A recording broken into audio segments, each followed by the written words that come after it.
4 dead again. Snipe Drone first to spawn up. Wootum as well. Both trying to get some shots down, but only one lands onto Shad. This flag could be going back. Snipe Drone not able to stay alive for much longer as there's a double kill for Moz, taking down those 2 spawners, and surely that's going to be 4-3. The flag goes in and the overshield comes up. That was an incredible double run. 4 players went down for ITB, and as you commented, the Snipe Drone went up. They all respawned and got wiped out again instantly. 2 massively efficient flag runs there coming in for BH3. Now, can they make it a 4th and then potentially get to the 5th? Remember, they have had one near miss this game. At this point, if they can stop Glory, because this will end the game if he scores this flag, they could potentially take this from under the noses of ITB if they don't watch themselves here. Yeah, Glory making a good call though, knowing when he needs to run the flag and when he just needs to try and slay out. Surely going to fall down here. There's 2 players trying to take him down, but Wootum and Snipe Drone able to help. And that flag could go back unless Shad has something to say and he gets shut down. Snipe Drone running this one as well. The BH3 flag's going back, as has the ITB one. It's back in base and the flag gets tossed. Glory picks that one up. Textbook from ITB to pick that one up. It was a little hairy. It got a little close, but they locked in and 5-3 is secured for map 1. Yeah, the cheeky little throws up at the end there, that makes me think of the Halo 2 days where you'd be on mid-ship with the flag and you just throw it up to your friend who is near the Gandhi ledge. That was amazing. The way that game went back and forth between the 2 teams.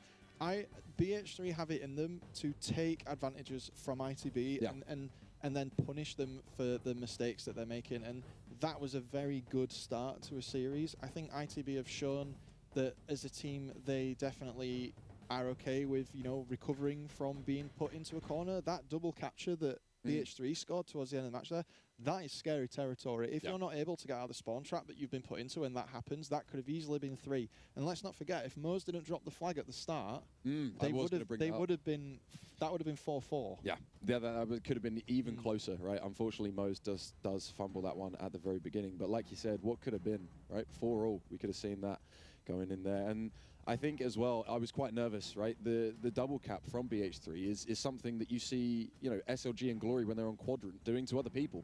So able to do that against this ITB roster, with the amalgam of original ITB and Quadrant coming together, and you can do that to them. Massive confidence boost coming into this next map. Yeah, it definitely shows you that you gives you confidence in your strategy. We do know what we're doing. We do know how to play as a team. And despite these guys being, you know, these players who have had high HCS finishes between them and successful opens, like we can take flags from them. And if we can take a flag, we can take a map. And if we can take a map, maybe we can take a series. And that's what all today's about. I think that they're trying to almost figure each other out a little bit here, because ITB don't want to show the hand, right? Even if they know they're the better team, they don't want to show the full hand. And there was that moment of doubt where BH3 were like, okay, mate, well, I'm actually going to take your flag and now I'm going to force you to show your hand, or I'm going to win the game. Yeah, nice to see BH3 putting on some pressure as well, trying to dictate and doing a good job of it, right? We did see, like you mentioned, right, ITB did make a few mistakes, and BH3 not only noticed them, but were able to actually capitalize on that, which is what we see from these higher level teams. Sometimes, you know, with the teams kind of lower seeding for this event or just in the scene in general, they notice the mistakes, but they're not really able to take advantage of it, or they don't know how best to react, because it is very reactive. You see the mistake being made, and instantly you have to try and problem solve. You have to figure out, how can we take the most advantage out of what they've just done, how they've messed up. And BH3 doing a very good job there against ITB to capitalize off of their mistakes. Yeah, it's the age-old statement of like Halo is chess, right? It's not what you're doing now, it's what happened 5 seconds ago. It's not what you're doing now, it's what you're about to do 10 seconds from now. And what other map to talk about that more than Solitude? You're going to have to play for the shock rifle. You're going to have to play for the thruster in yard. No, that doesn't spawn in yard anymore, does it? Or does it? Yeah, I think it does. Yeah, so it does. You've got to really make sure that you're on top of the sandbox on this map. You've got the camo on bridge. Yes. Camo and shock rifle. We saw Marine on stream early with it. Teams of this caliber, you cannot allow the other team to have all of the toys at once. You are asking for trouble. A Slayer will quickly snowball with the way you can rotate a team on this map. Yeah, for sure. And Slayer on Solitude has maybe been a bit of a rough one for ITB, at least specifically this map. And we have seen, like I mentioned just before this series started, that BH3 have done a very good job as far as Slayers do go. Their map 2s have been great for the last 2 weeks. And I believe last week in that winner's bracket, round 2 or round 3, when these two teams matched up, the one map BH3 took off ITB was the Slayer. So if they can keep that, capture the flag as close as they can, this Slayer also potentially going their favor. We could see a little bit more of a bark from BH3. Yeah, I want a game 3.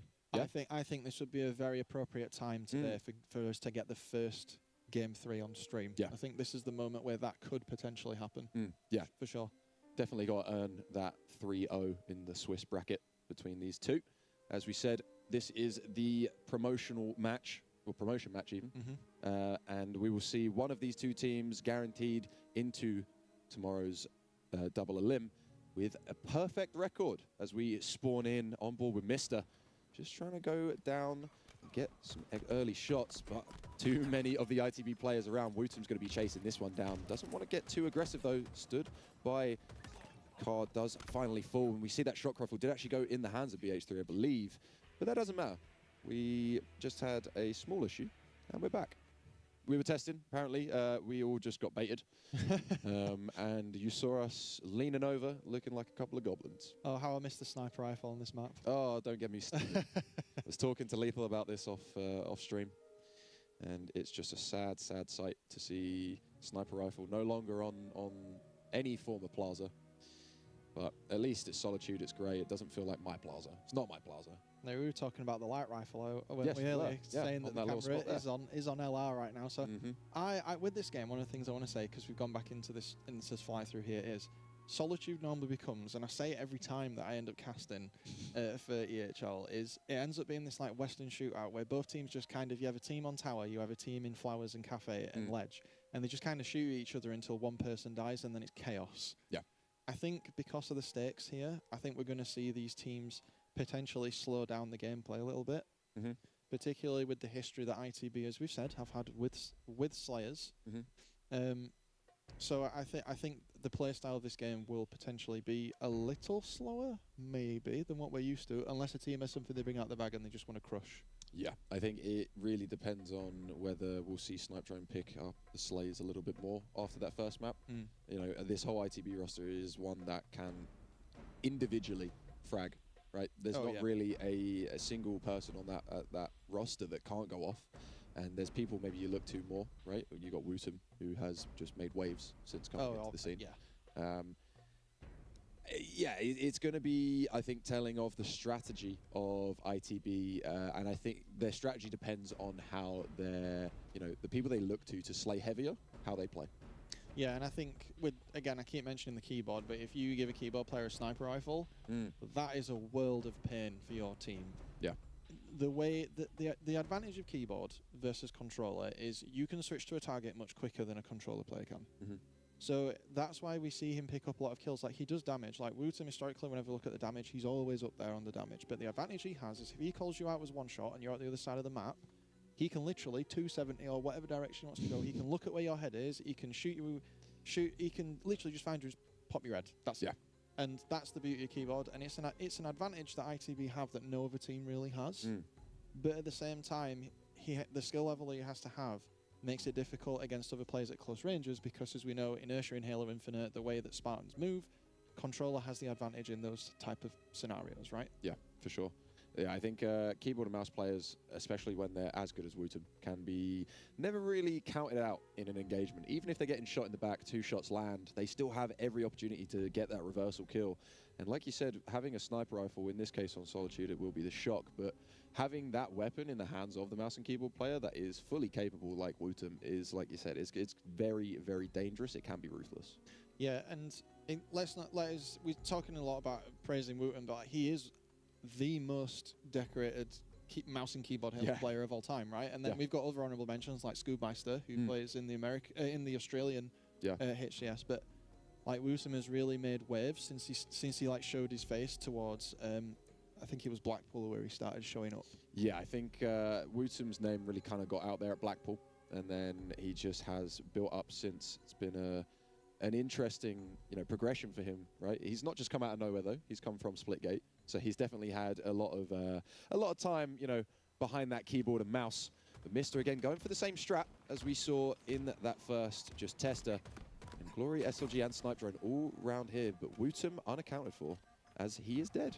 Yeah, so that was indeed a test launch. The 2-2 that we saw when the game ended, it will be a full reset. We are starting at 0-0, so the score is actually 2-3 and not 4-5.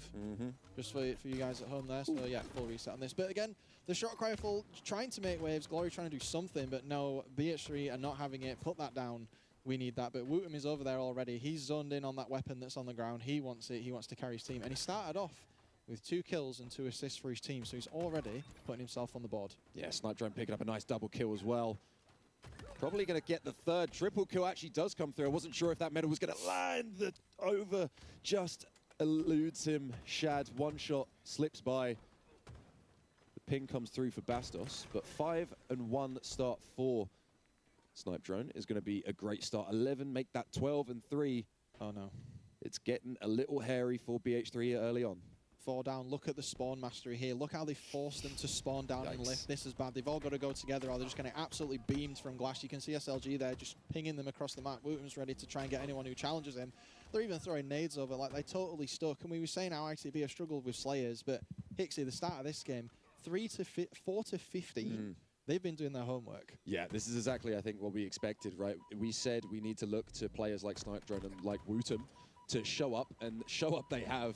2 deaths between them and 10 kills, right? They're definitely showing up. So the rest of ITB can see how well they're doing and they can just play off of the momentum, right? I feel like ITB might have tried to play a little bit more slower, a little bit more methodical if Wootum and Snipe Drone weren't fragging out as much as they were. Momentary 4 dead for ITB, something to note at least, right? BH3 still haven't had the full sting taken out, but 17-8. This is going to be a rough one for BH3 to try and bring back, especially when the thrusts are going to be causing that kind of problem. Snipe Drone does fall to Bastos, but still Bastos able to use that thrust to get away just with his life. That nade, though, the re-peak, is going to be perfect from SLG.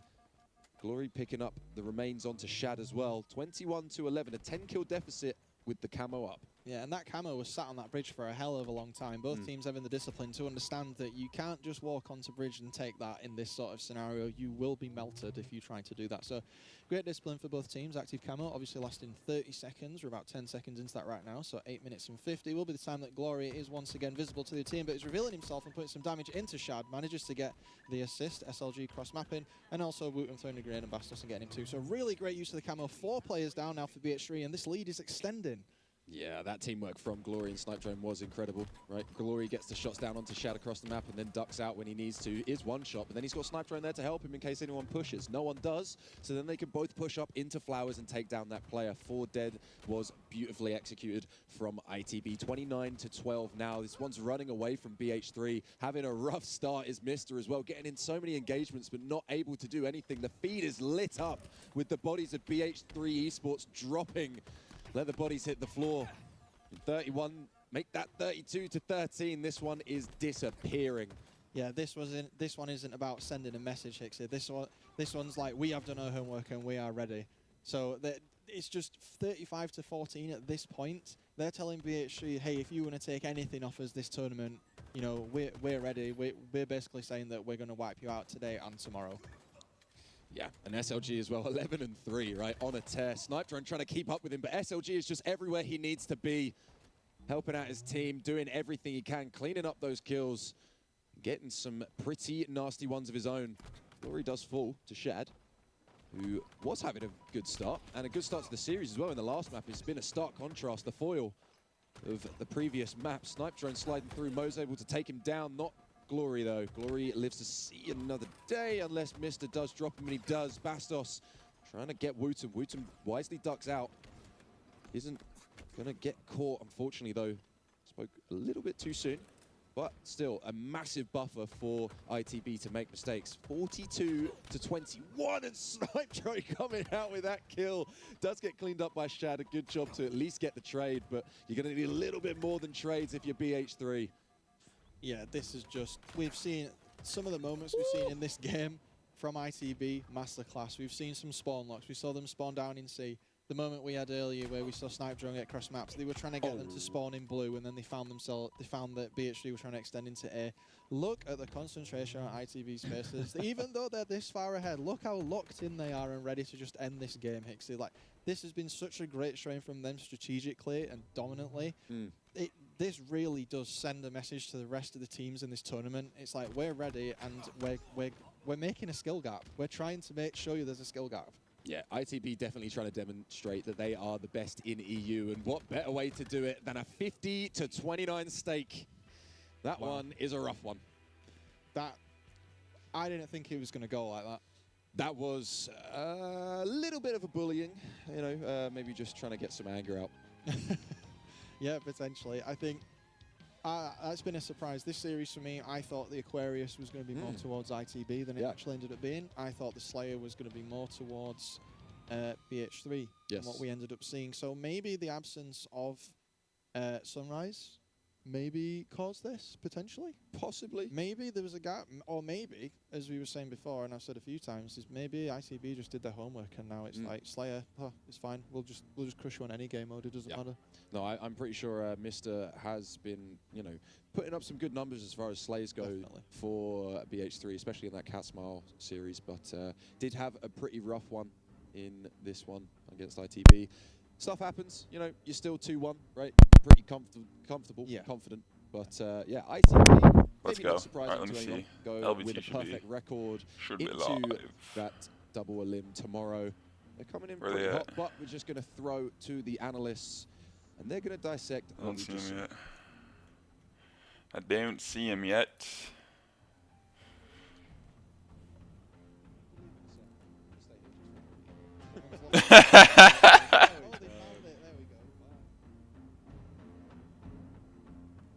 Oh, that's so sick, bro.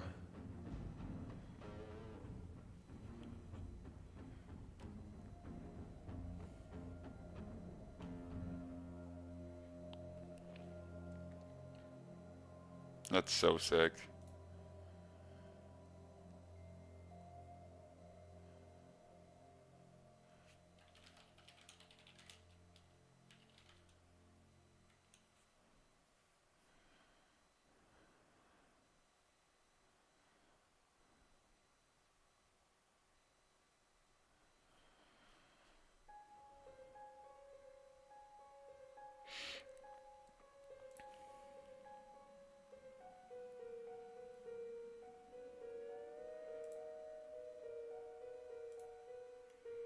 Yeah, where the homies LVT at?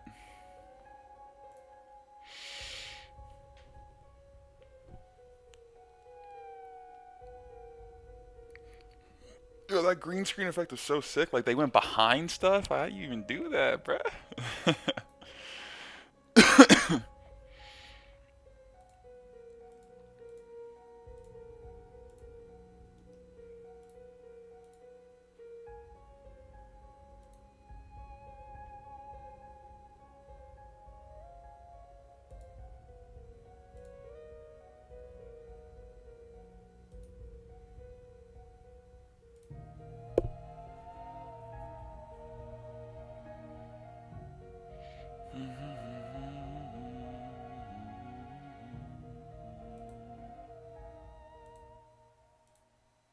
Welcome back, everybody.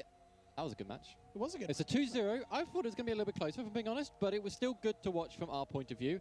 It was very good to watch in the Passion Pit. I know as we were walking out, there was some words being exchanged, but that just makes it more fun. Dude, that's so sick, bro. Look at that content. And we did say if there was going to be a Slayer map that ITB were going to be able to run away with, it was going to be the Solitude, just because of the way that map works.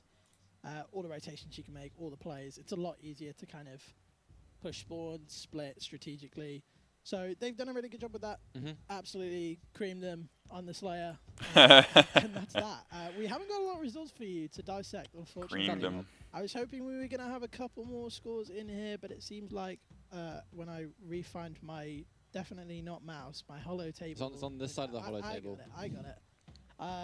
Yeah, so I think we've only really got one more score to report, and that is that Numbface have beaten God Squad 2-0. So that is God Squad officially out there, the first team, sadly. I hate to see it.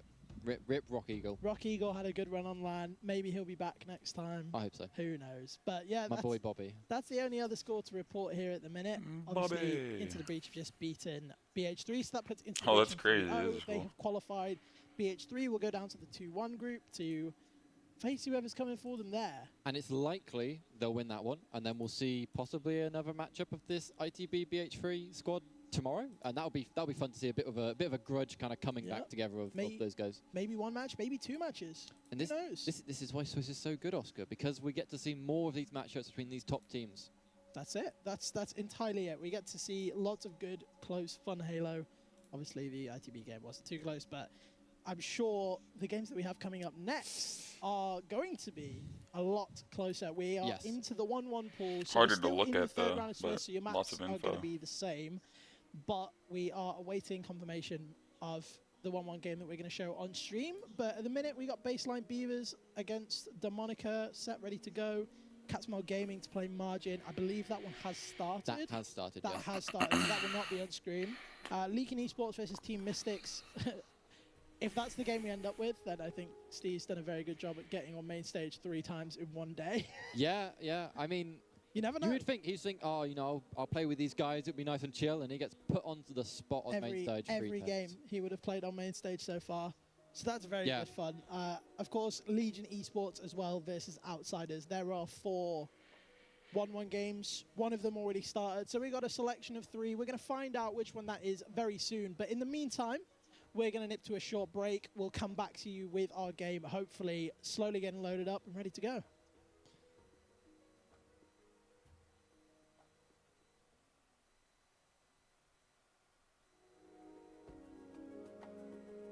It was a good production.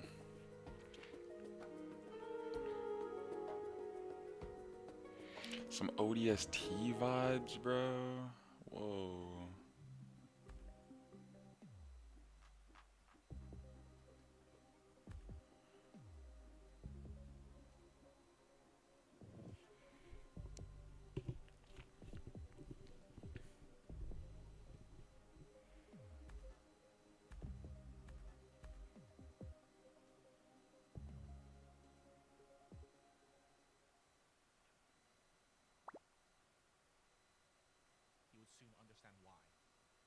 So I was up 2-0, play against Zios. I was more like, you know, as a 45-year-old kid, like, I was like, ooh, feeling this, I'm going to get out of the groups.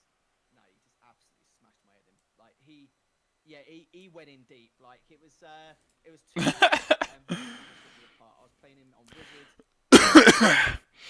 It was actually my best map as well, but I couldn't get to any of the weapons at all. You've got to remember, it's past pistol start. I kept getting the spawn bought mineral, or I kept getting the spawn near the tellies, but the base I was at was where the needle and AR was, where obviously I wanted the pistol or PR spawn, and it was just, he just ripped me apart. It's just, when you got someone with PR and pistol with Ocean camo, and I'm sitting there like a Wally with a plasma pistol going, this is great. I knew it was very enough. Lethal was now 2-1. He had to win one more map in pools to qualify for bracket. He was against another one of Europe's best player, a Halo legend from the Netherlands called King Tur. For Lethal, it was now or never.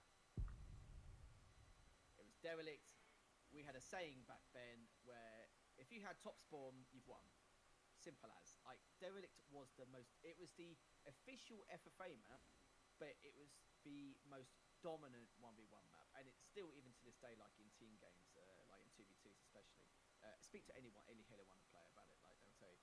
But you got to remember, not only was it the most dominant map, it was Plaza Pistol start again. So obviously we have to try and nade a pistol to ourselves from across the map, or go for the telly and nade it to ourselves. And we didn't know too much about nade tricks back then. We knew a few here and there, but not a lot to really stop ourselves from getting deprived from some of the items or power weapons. But of course, I had the very worst bottom spawn, which was near shotgun, and he got top spawn right next to the pistol, went straight for rockets. He got overshield camo, and it was 1-0, 2-0, 3-0, 6-0, 9-0, and I was sitting there and I was thinking to myself, like, what can I do to change this? So, like, my pads was buggered, right? It was like ripped apart pretty much, and I said to the ref, my pad was broken, and I was like. And the king says, like, what are you doing? What are you, like, you know, well, why are you, And I was like, pad's broken. So I used to use the Big Duke, and they gave me a replacement. But he gave me the new controller S, and I was like, for God's sake. I said, have you not got another Duke? And they were like, no. But they said, you can either go back to your Duke, which is like half broken, or you can go to your controller S. I was like, okay, I'll go back to my controller S. So they restarted the game, but they carried on with the score. It was 9-0. I said, all right. So fill in the gaps for me. When the game started, guess where we spawned? He spawned up top, I spawned bottom. He won 15-1. The end. That was the end of that chapter. So. Lethal was devastated, as any 14, 13-year-old kid would be. As sad as it was, a European legend was born in Matt Logan, who represented France and placed second at WGC 2003. He lost to Zios in Game 2 by 1 kill, but in the end, Zios unsurprisingly got first. Matt Logan second, and in third place, we had the other British representative, Fenriz. Overall, Europe did pretty well. After that, in Europe, there was a huge break until the next year. Sadly, the UK wasn't even allowed to compete in World Cyber Games 2004, as the budget did not extend to us. And they oddly raised the age, so Matt Logan wasn't even allowed to come back and try to compete for first place. Lethal would sadly miss out on a few European tournaments due to exams and school at the time, but was able to make it to the last European Halo Combat Evolved tournament, the Elite Gaming Championship, also known as EGC, held in West London back in August of 2004, which had over 120 participants from all over Europe flying, just for the last shot to call themselves the best at Halo Combat Evolved. During this event, there was both an individual tournament and a 2v2 tournament.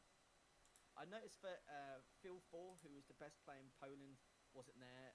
Matt Logan didn't come either. Maybe because it was a PAL tournament, not NCSC, but I knew that if I wanted to be the best player in European Halo 1, this was the event I had to try and win. Like, maybe like I can say officially, but unofficially, people will have different opinions. Like, they'll say, oh, this person is best. But I wanted it set in stone as the final Halo 1 tournament. I wanted to be the best player. I needed to prove myself. Although sadly, the day before, Lethal's doubles partner had to pull out, so he had to stand in, and yet he still managed to get to the semis. That wasn't his priority.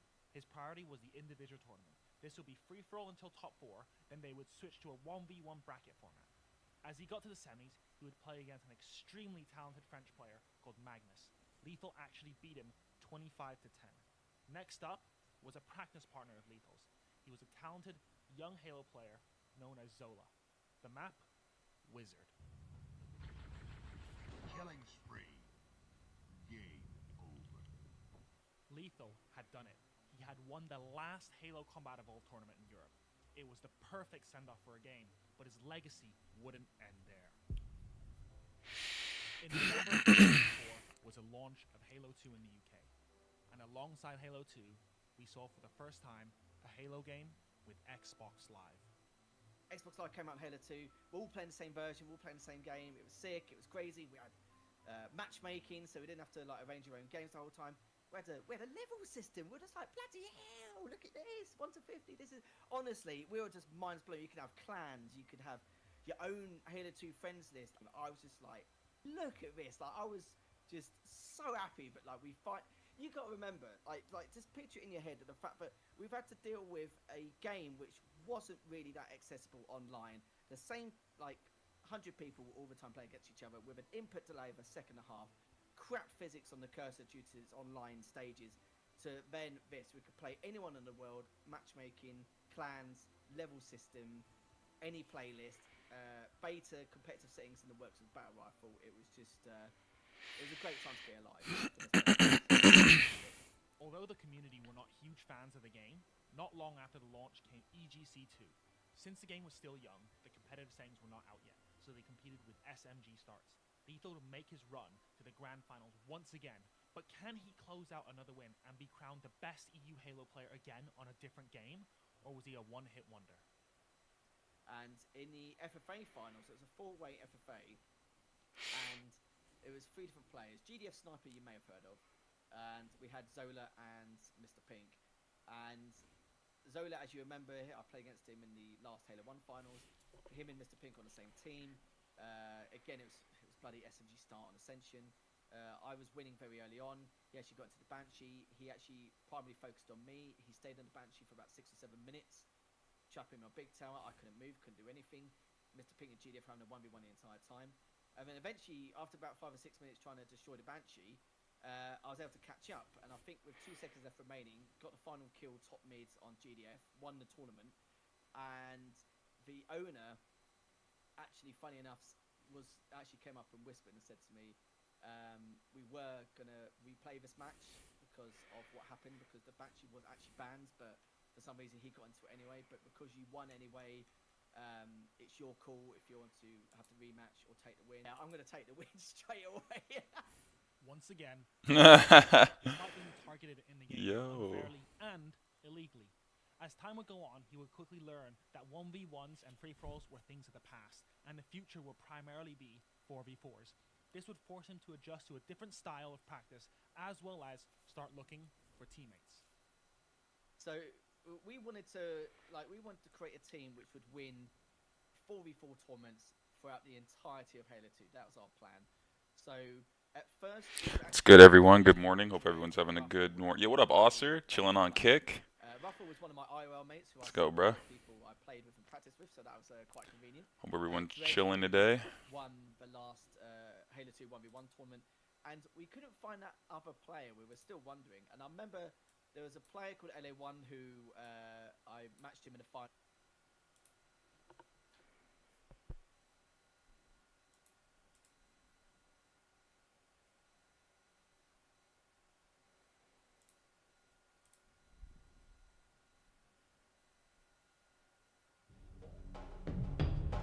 Oh, we got the match starting soon.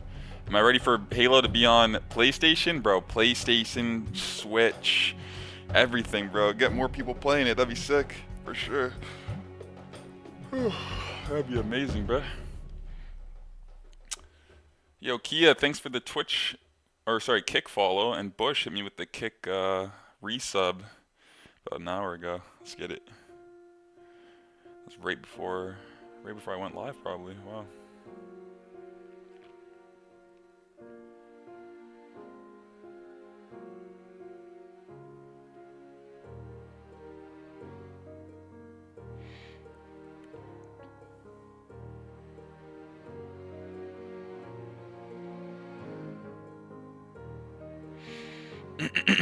Halo LAN's going on across the world. You love to see it.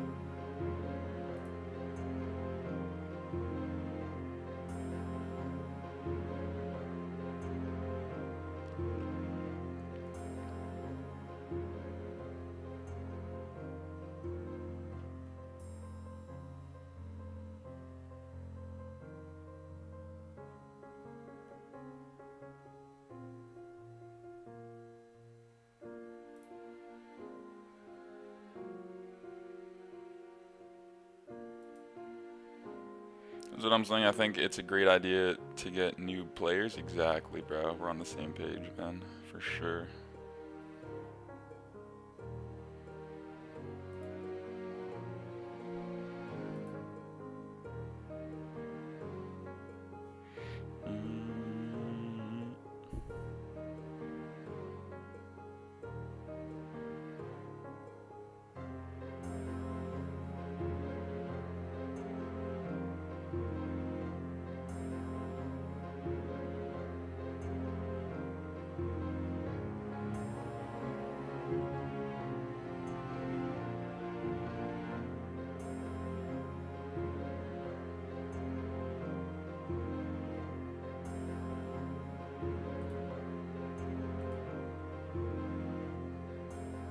We're just watching the European Halo LAN going on right now while we wait for LVT Halo to go live. Let's go.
Some ODST vibes. Okay, okay. Dig it.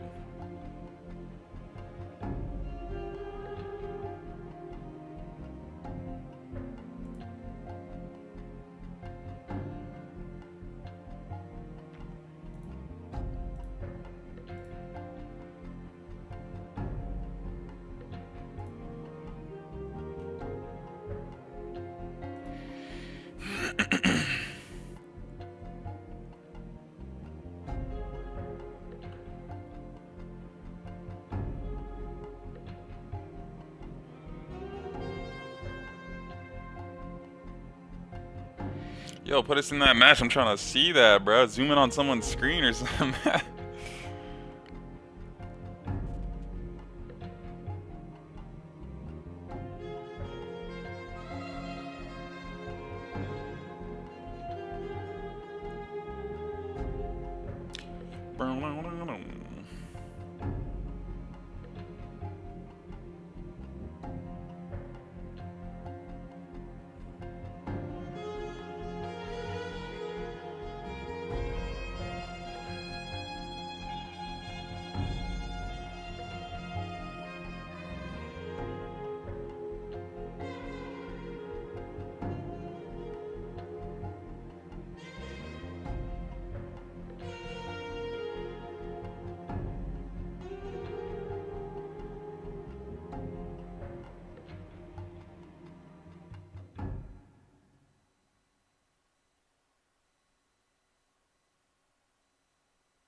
It just says BRB now. That's funny. At least we get to watch this though. It's kind of cool. They gotta zoom in on someone's screen though. That'd make it better.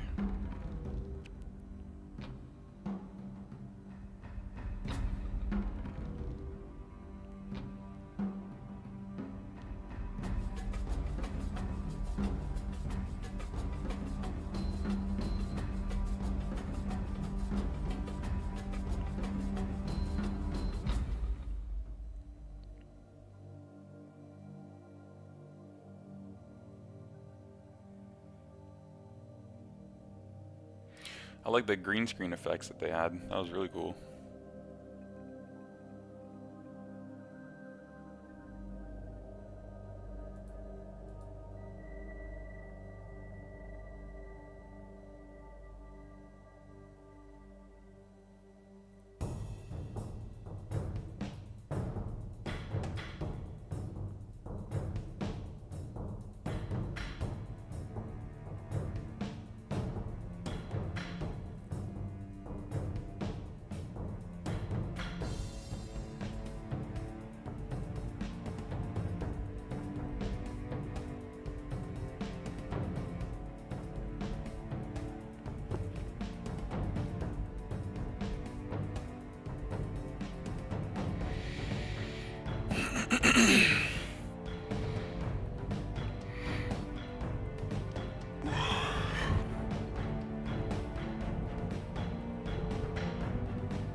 Bum, ba-dum, bum, bum, bum. Bum, ba-dum, bum, bum.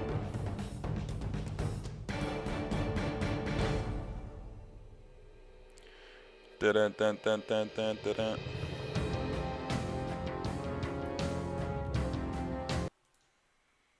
Dun, dun, dun. This guy's playing in the 1v1 tourney. At least just let me cap the hill.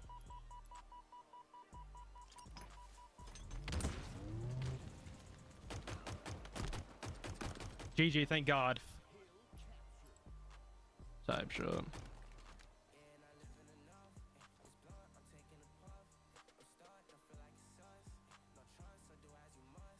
Close the lobby, what? Jesus.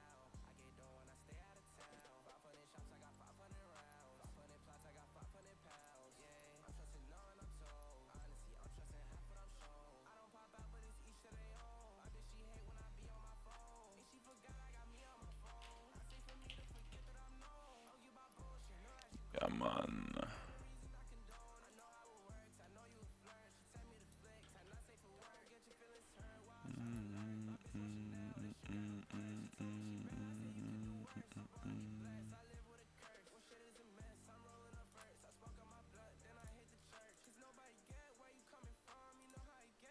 Now see, this is just like a diff.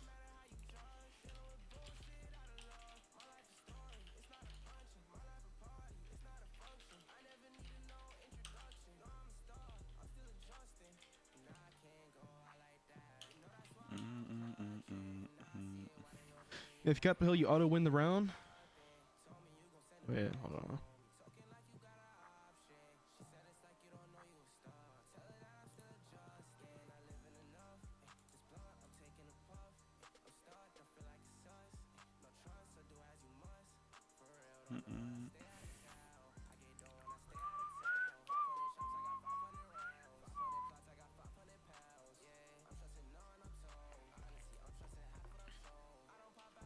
Okay.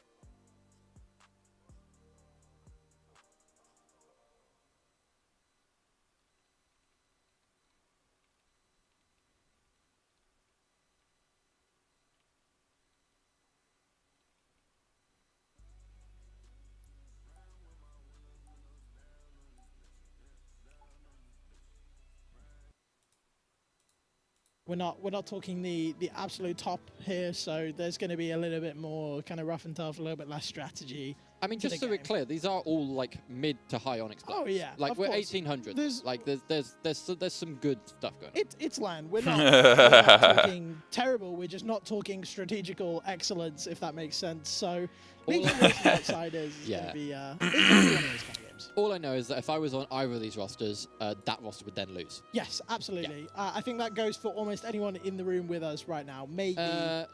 I was going to say maybe not Harry, but I've played against him in AM recently, and he's been struggling. He's now going to give me a bit. He's the MK guy now, so yeah. You know, switch him for not going to used to be 20 years ago.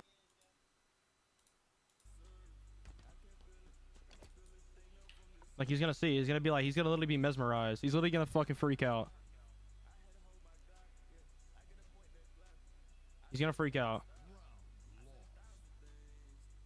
Look at him. He's literally freaking out right now. He's literally got his hands thrown up in the air. He's like, oh no way.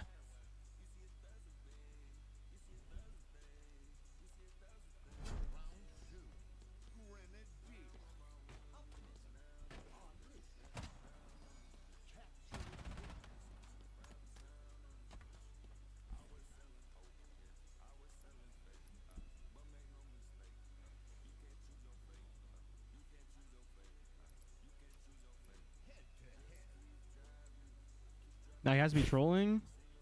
I let him win because he didn't know that if you cap the hill, you auto win the round. I don't know, maybe just.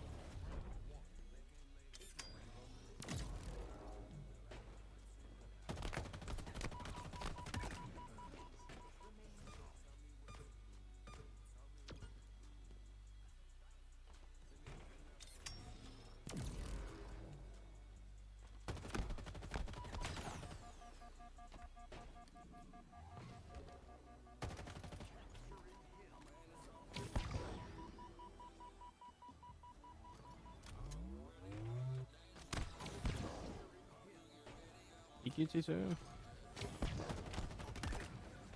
Hmm.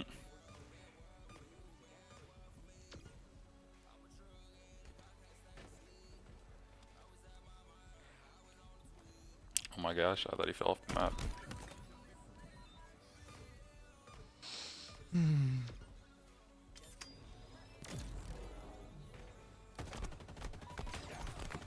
Wow, that's just completely luck. Okay. The RNG is crazy. Not for real, bro.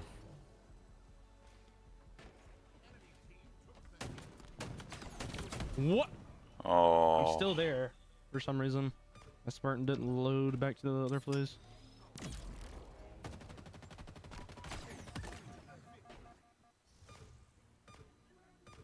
I don't think he's trolling. He's like being a dead ass.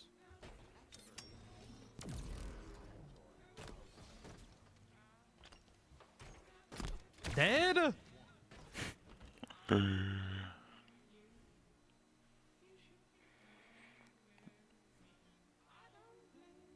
What song is this?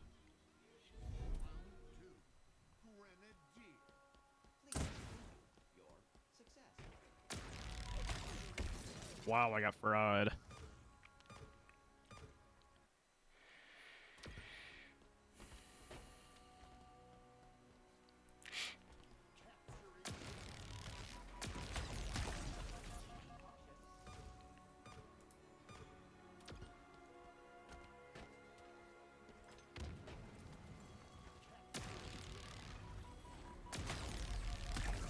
Nah, you don't throw us, brother. Don't throw us.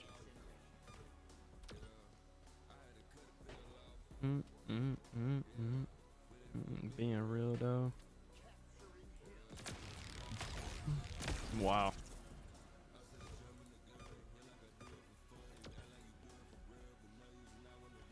Dude, Giga Chad and landed here not disappointed. Appreciate that, bro.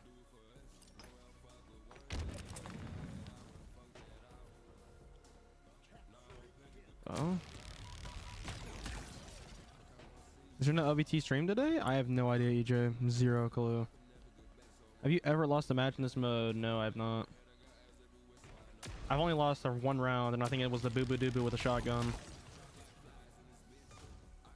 I have no idea, EJ, though. I literally have no idea. What's going on, sales page? How you doing, bro?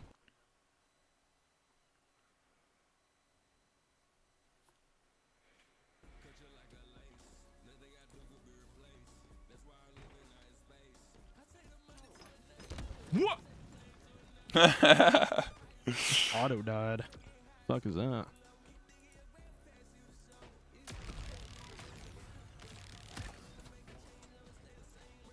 Here's the tournament from Gunny, I think. Are you talking about that the Clutch Academy tournament or whatever? That's what it is. No, watch this. I'm a cheese. There's 3 tournaments today. Holy sheesh. Some cool stuff to watch today. I do have work though, unfortunately, man.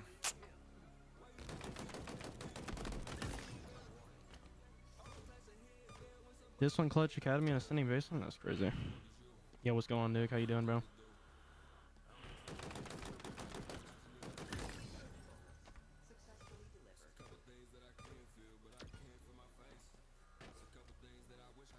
The only thing is like pros can't be playing in the shit that they like. They're talking about, or like all the tournaments they're talking about. Good, how are you? I'm doing good, man. Just chilling, just vibing. I thought I was cheating, so.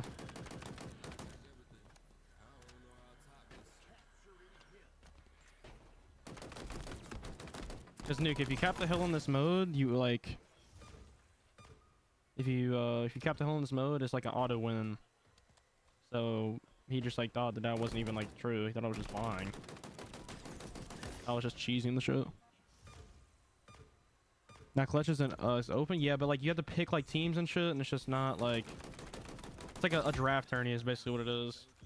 I just can't hit. I just can't do that, bro.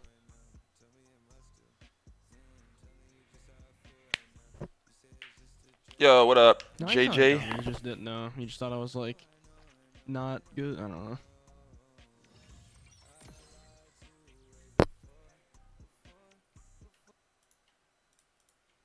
You're out of time. We can do it. We can do it. We can do it. Right, 3, 2, 1, go. Fuck. Yeah. Come back and they're competitive rock, paper, scissors, bro. Damn, their voices faded out too. That's kind of cool. As it was backing off.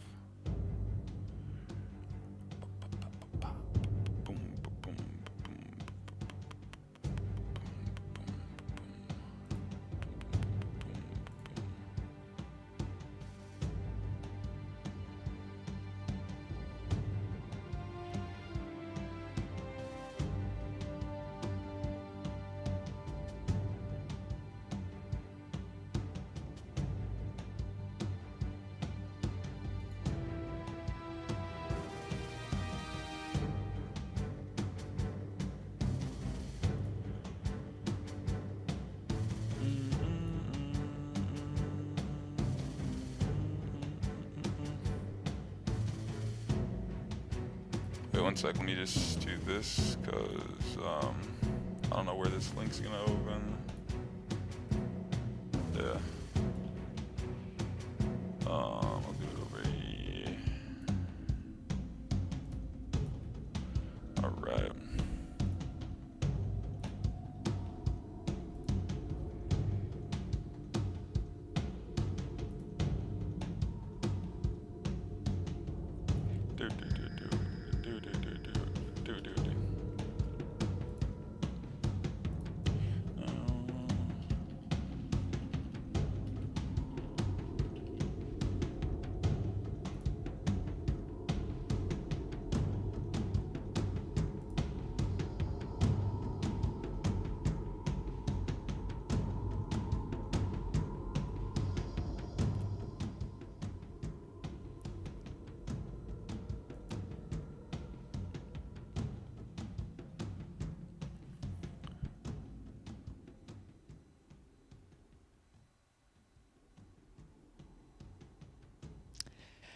Hello everyone and welcome to the EuroHalo kickoff, and I'm here back with Van Adam once again.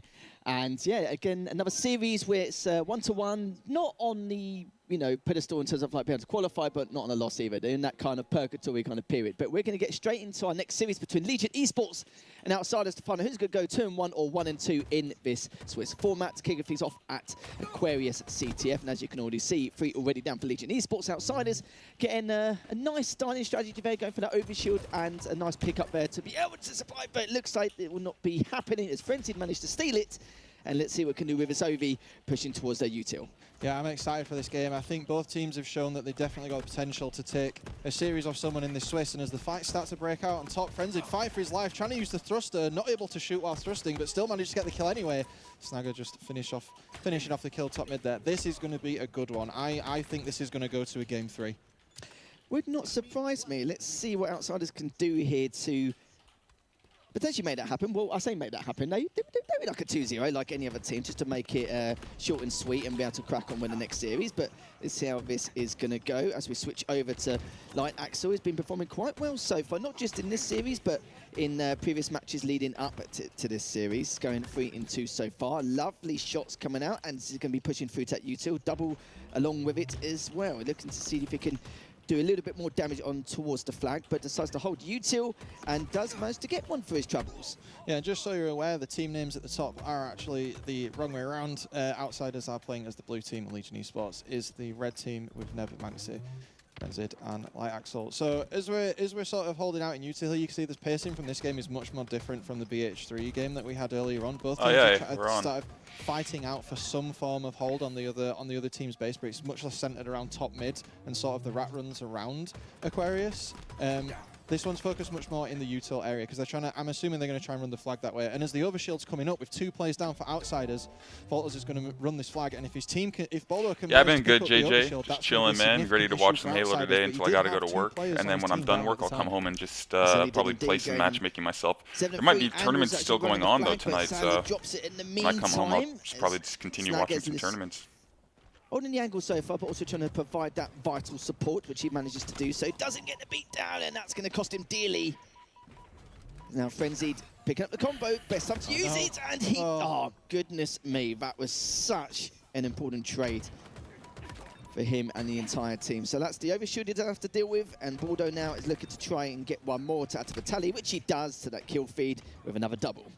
Yeah, the plasma pistol on the overshield is like the Halo El Clasico. Like if you're running around with that OS, you better bet someone's going to picked up the old noob combo. And it's a bit of a depressing way for it to be gone, especially when you're trying to get some form of momentum on the map for your team. But right now, one player going down for each side, which means the momentum does stay neutral. Maxi trying to get a crossfire into Vote as he's on car 2. Light Axel coming in to try and finish up, does get him, but that's 3 players down for Legion Esports, and it looks like, sorry, for Outsiders. And it looks like we're going to try and get a flagpole here from Axel as he moves up onto the top of the base and sends some shots down to bottom mid. And they have. They pulled the flag and they're moving when 2 players were down. Manages to put it towards Carbine into U2 now, so it's going to be a little bit safe for the time being. Let's see how long for. No one's actually been trying to pick him off or pick him apart. And I love this as well. Just a quick drop just to get at least 1 kill to his name and again support him once again. And now adding another, looking to push that flag, and looks like he'll be able to cap that with quite a very comfortable cap, I would say. I think the drop, especially in U2, paid dividends and made a huge impact there. So let's see if he's going to continue to do some great work in this map number 1. Slaver knows it's still a best of 3. And Frenzied looking to continue to pile on that damage. But will he be able to continue? No, he does not. Sadly misses the sticky, but he's done more than enough work there for his team now to push on forward.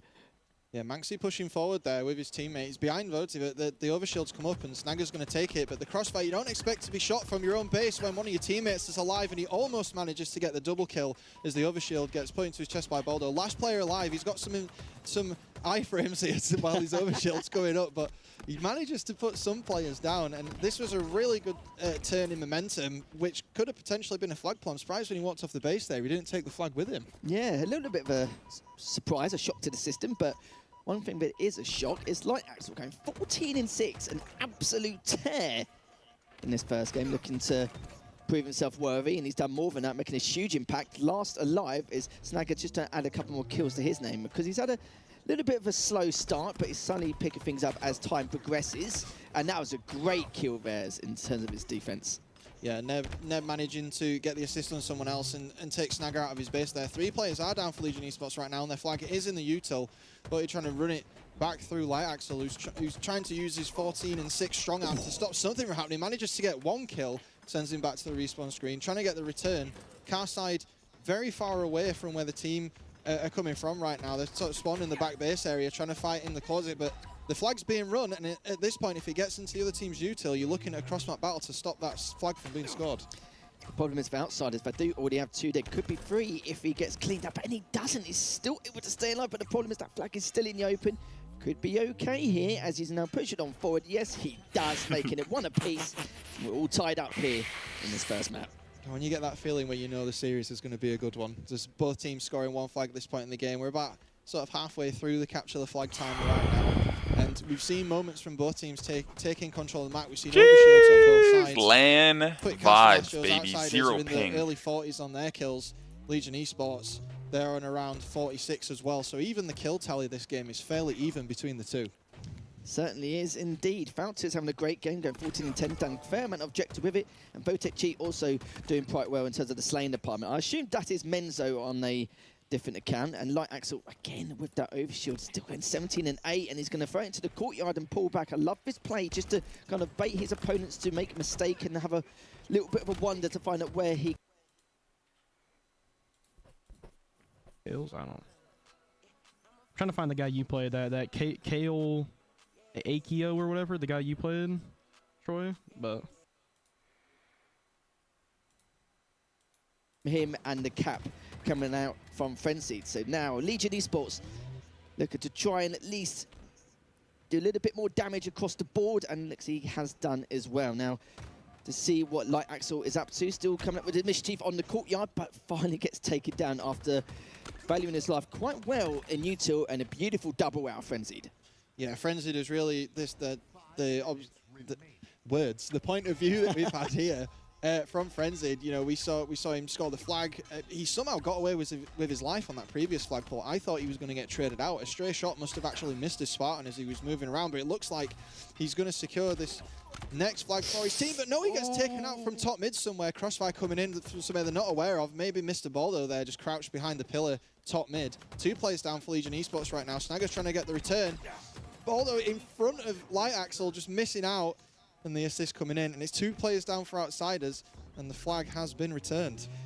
Just a bit overzealous with that flag. He's on no shield. His teammates on no shield. Actually saw them get clean up right in front of him and still decided to continue making that push towards the flag, which is a big mistake run beforehand. But Frenzy, again, trying to stay alive, pull that flag, take it straight to Util, looking for the fridge spawns as well, but does have his teammates to get there in time to support and to keep them back around Pink and Fridge. And you can see already a couple of shots here and there to keep them sweet around P2. 2 down for Legion, 3 down for Outsiders though, as Snagger just trying to stay alive as long as possible. But that's all 4 down now, and this is Legion Esports time to get full map control and to continue pulling that flag. Yeah, I just want to take a moment here while that flag's being run. The way this game what up, Taint? so much more gameplay going on in the util area on both sides compared to how many flags we saw get How you doing today, bro? through the middle with ITB and BH3. The pace of the players is slightly slower than the other games, so because they don't have the time to run the flag across the middle, they're forced to I'll be playing today, but I'll be watching a lot of these tournaments. So we got a lot of tournaments going on, like this European Halo LAN is going on in Europe. We got the LVT 1v1 Showdown going on. I'm kind of just spectating both of them until I have work today in a few hours. And then I'm going to go to work, come back home, see what tournaments are still playing, and then I'll do like a little bit of watching / playing. I don't think I'll do some watching / playing right now. I think I'll just do strictly watching. But later tonight after work, I think I'll do some watching / playing. Maybe though, like maybe I'll be tired and I'll just strictly want to watch again. But I feel like I want to get some games in. It's just I know I have work today in a few hours, so I'm just kind of chilling till then. What do I do for work? I work at Best Buy. But yes, he does. As Falters was actually the only person left standing with Outsiders only having 4 down at the time. This is looking pretty good in terms of a comeback, but Legion now have to deal with this flag run coming out from Legion. Oh, some nice mechanics with the little slide down the slope there. Yeah, well, Falters scored the flag. He was Best Buy the only person alive on Canada. his team, which meant the pressure came in from Legion Esports. Ooh, tie game. Players Oh, never just in mind. their I thought util area there. His blue hand tripped me you up. cannot really just try to But fight 3 I people. should have looked at Halo the is top. about It team tells you shot, what the Bandit rifle especially, or POV the you're on. Bandit Evo. You can't just hard peek 3 people at this level. Like, you'll just get absolutely melted. And the momentum Big facts. looks like it was going back to Outsiders, but Legion Esports capitalizing on that Big moment of weakness where there facts. was only 1 player on the map. Baldo stayed alive for such a long time. Decided to make that rotation, only gets a trade for his troubles. Frenzied. They're not getting like super outslayed, but instantly.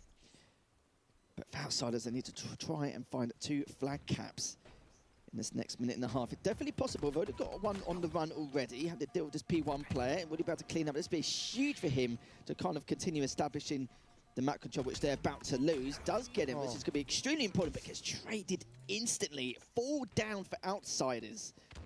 This is not looking too good here. This could be a Legion game 1 if his flag pull isn't stopped. Yeah, you were looking at potentially 1 flag pull and an overtime extension, trying to run the flag to this point now where Legion are actually running that final flag across the map with a minute left. So not only are you trying to score the flag now, but you're trying to stop the other team from ending the game at the same time. And as Frenzied runs in the last flag for this game, he almost gets it, but someone catches him on the way out. It looks like it was... It looks like it was a player from Legion there that managed to slide forward. I think that was Neb, maybe? But yeah, first game going over to Legion Esports there. They played that well. I thought that game was going to be close, and it was, but I wouldn't know if Legion would have taken it. I think Outsiders have shown that they're potentially a higher in seeding, I would have thought. Yeah, we weren't really too sure how this was going to work in terms of both these teams going at it head-to-head, and it's going to mean a lot for both of them, like we said before, both 1-on-1 in terms of the Swiss format, and it's all to play for here.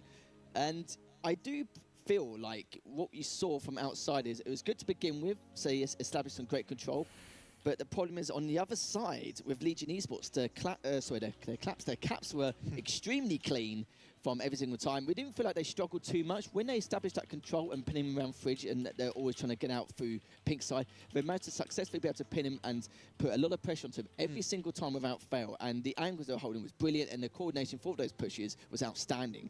Lady Pumas on the other side. With Outsiders, yes, Surveys get a couple of caps, but they were really riding that struggle bus to get anything going. Sometimes when they got a few of the pulls, they were trying to bait their opponents to push into courtyard. They didn't have that full control which was required. They didn't have top mid. They didn't have Enel Tokar, or not all the time someone blocking utils. So that's what really didn't do enough justice for them, and the slaying department's just another one add to the tally here. But I do feel like now going to a Slayer, they can kind of recuperate from what they had to deal with, and hoping not be too demoralised going to this next matchup. Yeah, definitely. On the flagpoles there, I felt like every time we saw a flagpole coming from Outsiders, it was like the scrappy, like it's the last person alive, desperately trying to pull the flag, and it's not just scoring the flag in CTF, right?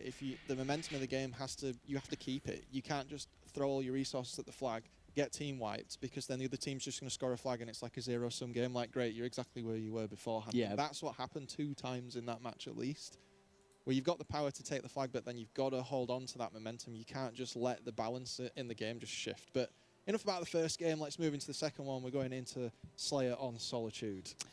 Yeah, let's see how things are going this time around. If Outsiders can claw their way back and tie this series, or it's going to be a Legion esports show and successfully win this series 2-0, and that will make them 2-1 in this Swiss day today. And just to let everyone know at home, you need 3 wins in order to be able to qualify into tomorrow. We're just trying to get us final 8 teams.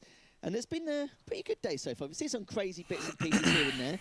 And now we're going to try and find out who is going to be qualifying. Oh, my hands are so cold. I'm going to put on a sweater, bro. You guys watch this game too here. Let's be honest, are we surprised about that? One sec, That guys. should have happened. No, yeah, that's what... Uno it's like, segundo. better It's not so top the cold, game. bro. Not just a series. But if it was a series, then we'll be asking quite a few questions. But no, they've been performing really well today, as well as a few of the other teams on top of it. But Slayer on Solitude is what we could be watching next to see who's going to be going for that camo top mid, who's going to be holding that shock, who's going to be able to really dictate the pace and cause a bit of a kerfuffle around the map and collapsing here, there, and absolutely everywhere. It's going to be a good talking point. But one thing I will say is that what we witnessed from Legion Esports is that their adaptation seemed to be a lot better compared to what Outsiders were doing, where we saw more desperation from Outsiders and more adaptation and calm, patient plays coming out from Legion Esports, which is exactly what you need in this kind of scenario. Yeah, for sure. And I think part of the strategy that Legion Esports want to employ in this is because you've got the shock rifle and you've got a player like Nebula on your team, give him the shock rifle, let him play off the team. He's great at looking at where his teammates are and moving accordingly to support them. If they can lock that down and then get one of their more proactive players to get the camo, Outsiders are really going to have a tough time trying to shut that down with the way that Legion have played so far, as we saw in Aquarius. So game plan for Outsiders, we've got to control the C side of the map. We've got to make sure we get the shock rifle, as you would to win on this map. But especially so with the lineup that Legion have, you can't just let them have that stuff, because the power that they'll have and the way it'll lock you down on a map like this, it will just basically end the game. Yeah, that's the thing, is that not just about stats, but one thing I always look for in a player is their productivity in terms of how proactive they are on the map. There's some players who get quite a few amount of kills, don't get me wrong, but you don't see enough damage done. The objective's like lacking heavily. So again, you can see that's more the stats department, but it's the productivity and how proactive you are around each and every single map. Solitude is a great example of this. You have to be extremely aware about what needs to be done and how to execute a lot of your game plans. And now for the likes of Outsiders, they do not want to go 1 and 2. It's going to be quite abysmal. Don't get me wrong, they're not completely out. They're all right. They're still sitting pretty 1-on-1. Even if they were 1 and 2, they just need to win 2 series back to back, and we'll have to play against someone of a lower seeding. But yeah, it's a different kettle of fish when you don't want to be in that 2-2 scenario where you have to, it's all to play for, and then that's when the pressure's on, panic, nerves. Yeah. Oh my God. I could be out day 1. It's one of those things, isn't it? But yeah, we'll find out shortly when we head into this game. And thank you for your patience at home. We'll be heading to game number 2 very shortly. And it seems like we'll be back with game number 2 shortly. We're just seeing how the players are getting on. We'll be having a restart, and then we'll be moving on to this second game. Hopefully a third, because I don't think I haven't casted a third game yet. And I'm not going to lie, mate. I'm a bit of an eager beaver to get into a final game through. Yeah, so on that note, we're going to go over to a tech break. We're going to wait.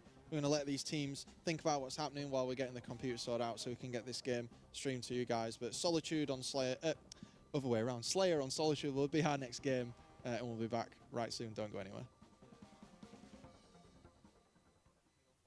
FPL team in history. Can I just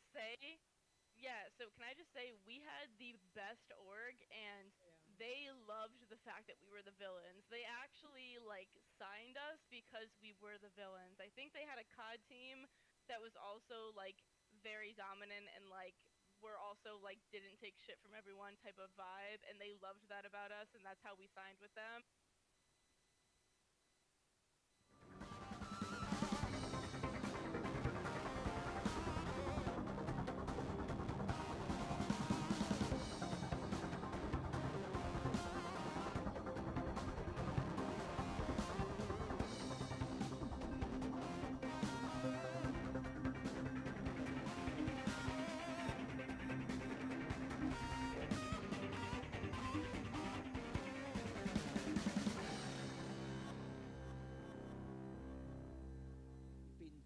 Very patient souls in chat, and here we go. Outsiders, Legion Esports, Legion up 1-0.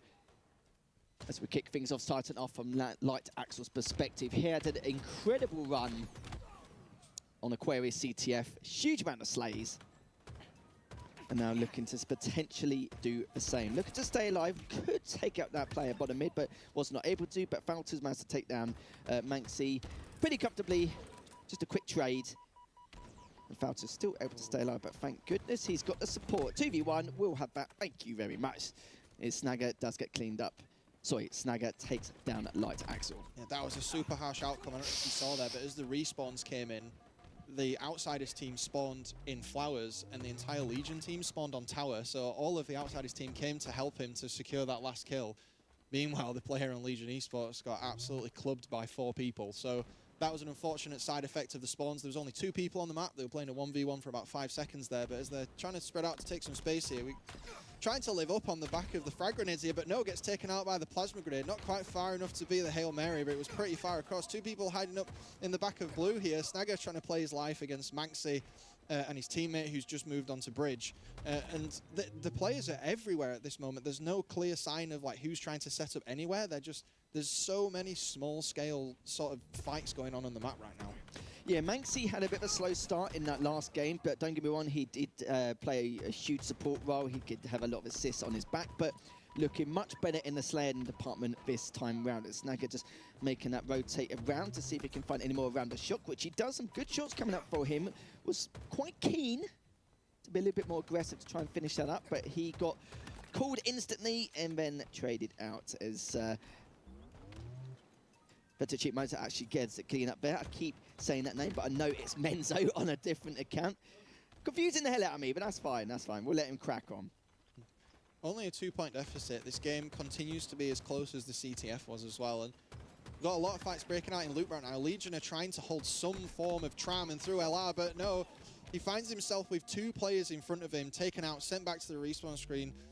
Mr. Valdo and Snagger need to do something here to slow the game down, and they do exactly that. They just halt their push completely. Light Axel finds 2 players. Outsiders split on 2 sides of the map right now. Legion Esports finding themselves only 1 player alive. Manxie's the last person, but he's going to go in for the fight here on the back of truck, and he manages to get it, saving his team a point on the scoreboard. Remembering, Slayer, you are the objective, and you must play that way. This isn't capture the flag. So with that said, 21-18. Yeah, who would have thought it, eh? Legion Esports are trailing behind, but wouldn't surprise me if they made some kind of miraculous comeback. Frenzied having a little bit of a slow start, which is quite uncharacteristic of him, considering what we've seen in the previous couple of series. And Snagger just trying to stay alive. I've noticed that Manxie and Snagger didn't have the best of starts in game number 1, but they've just completely turned it on its head. It's like we're watching in 2 entirely different players in this Solitude game. And Falters very keen to try and find someone with that shot, but he will find 2 players around. Yard managed to get 1. He will be able to get the second. No, he doesn't, but he could get the double anyway, which he does. Huge play coming up from him to support the rest of the team. But this is not looking too good here. We've got 3 players looking to pounce onto those 2 Legion Esports members there. Snagger managed to get another. And Light Axel, I was going to say getting the camo uncontested, but someone finally managed to get eyes and cleans him up. Huge, huge play. Because, of course, you don't want to let them get any kind of comeback or even potential lead extension. It's Baldo just trying to stay alive, but it's looking pretty good here for Outsiders. Entirely different team from what we saw compared to Aquarius CTF. Yeah, they're managing to collapse very efficiently. We've not seen much of the shock rifle played in this game, but Dull coming in on the ramp, the 5 shot They're just shutting down Fault as he gets sent back to the respawn screen, I believe. And 2 versus 2 on the map again. I think one of the things that's helping Outsiders here to keep the lead is the way they're moving around and being efficient with spawns and things. They're definitely collapsing efficiently. We've seen a little bit of the shock rifle earlier on where they used the collapse to get some damage in and then clean up, and that extended their lead. Now we're in a lead of 10. They're living up. They're trying to push, but look, Faulters is moving away. Does get cleaned up, and because he was split away from his teammates, I think he was looking for somewhere to go, but Legion were all over the C side of the map, so he was kind of stuck. Yeah, stuck in a rock and a hard place. And that goes for Frenzied as well. Sadly going 3 and 11, but there's quite a few occasions I've been watching him try and create that entry point in order to cause a bit of a catastrophe and a bit of a chaotic mess for his opponents, but it's just not been capitalised. He's run the struggle bus a little bit compared to that last game, but I'm sure we'll see a bit more of him at some stage. It's Menzo going 8 and 6 with 7 assists. Trying to mark his territory around yards, but will be greeted by those players around CAF. He's got 3 members of CAF and 1 on Shock. They need to push out, and it seems like they're waiting for the opponents to come to them, or they're not really, a little bit undecisive on how they're trying to make that initial push. Oh, I don't think they expected that. Neb came in to help Manxie with the push, and just as he slid under, he didn't realise that 2 members of Outsiders were waiting. Crosshairs primed for his visor, and they ended up losing 2 players for nothing there. This lead of 10 points that Outsiders hasn't really gone anywhere for the last couple of minutes. I feel like Legion are trying to find space in the Outsiders formation, and they're not really finding it. And even now, the lead's extending, and 3 players have gone down, so plenty of momentum space for Outsiders to just close the game, really. Snagger find himself in a fight against Light Axel, who gets sent back as well. So with that said, I think Outsiders are ready to move on to Game 3. Yeah, they seem quite keen to go into the next game and trying to make up for the mishaps which occurred on Aquarius CTF. Fouter's still doing so much damage. Oh, the bait and switch is beautiful, but the grenade was just a little bit better coming up from Legion, but too late now as Menzo does have that camo. And it's just a matter of time before he sends one of them to the Shadow Realm and themselves into game number 3. There we have it. So, let's be honest. I don't think we expected the scoreline to be that drastic in comparison to what we witnessed. And also, it's nice to see a bit more from Menzo and a bit more from Manxie as well. Because we, like I said before, you know, they're supporting quite well, but the Slane was a bit, you know, it could have been a little bit better. But that was an entirely different ball game, night and day difference from what we saw compared to the first one. Yeah, absolutely. I felt like Outsiders were really great at supporting each other much more openly in the map. You know, in the first game we said a lot about they were going all in on objectives, and they were literally using everything they had and giving up an advantage they had to score flags and things. In this game of Slayer, not the case. I felt like there was a lot of times where they got a lead on Legion, then they collapsed efficiently. We saw the collapse on Yard, where I think we were with Baldo, who had the shock rifle. He got 2 shots in. The rest of the team collapsed from driveway. 3 kills for 1. It was plays like that gave them the game. Really, it was I won't say a very different Outsiders, but it was a more confident Outsiders that were playing more proactively. Yeah, they certainly were indeed. In Solitude, it can be quite difficult in a lot of ways to be that proactive, depending on where your team's been placed, where you're spawning, how to try and be more proactive with the damage around the map, and how to distribute it well enough so that you're not really getting any dead air in terms of damage. Because there's a lot of damage you can output, don't get me wrong, but if you can't capitalise on that kind of scenario, then there's not really much point for it. But it seemed to be that they were coordinating really well. They seemed more eager and they were aggressive at the right times. But the problem for Legion Esports is they're a little bit more off-key. They've got that offensive and defensive balance a bit skew with, especially during the second half of that game. Yeah, sure, they were still doing the little thing, well, not say little things, the big things like contesting the power-ups, trying to get that camo away from them.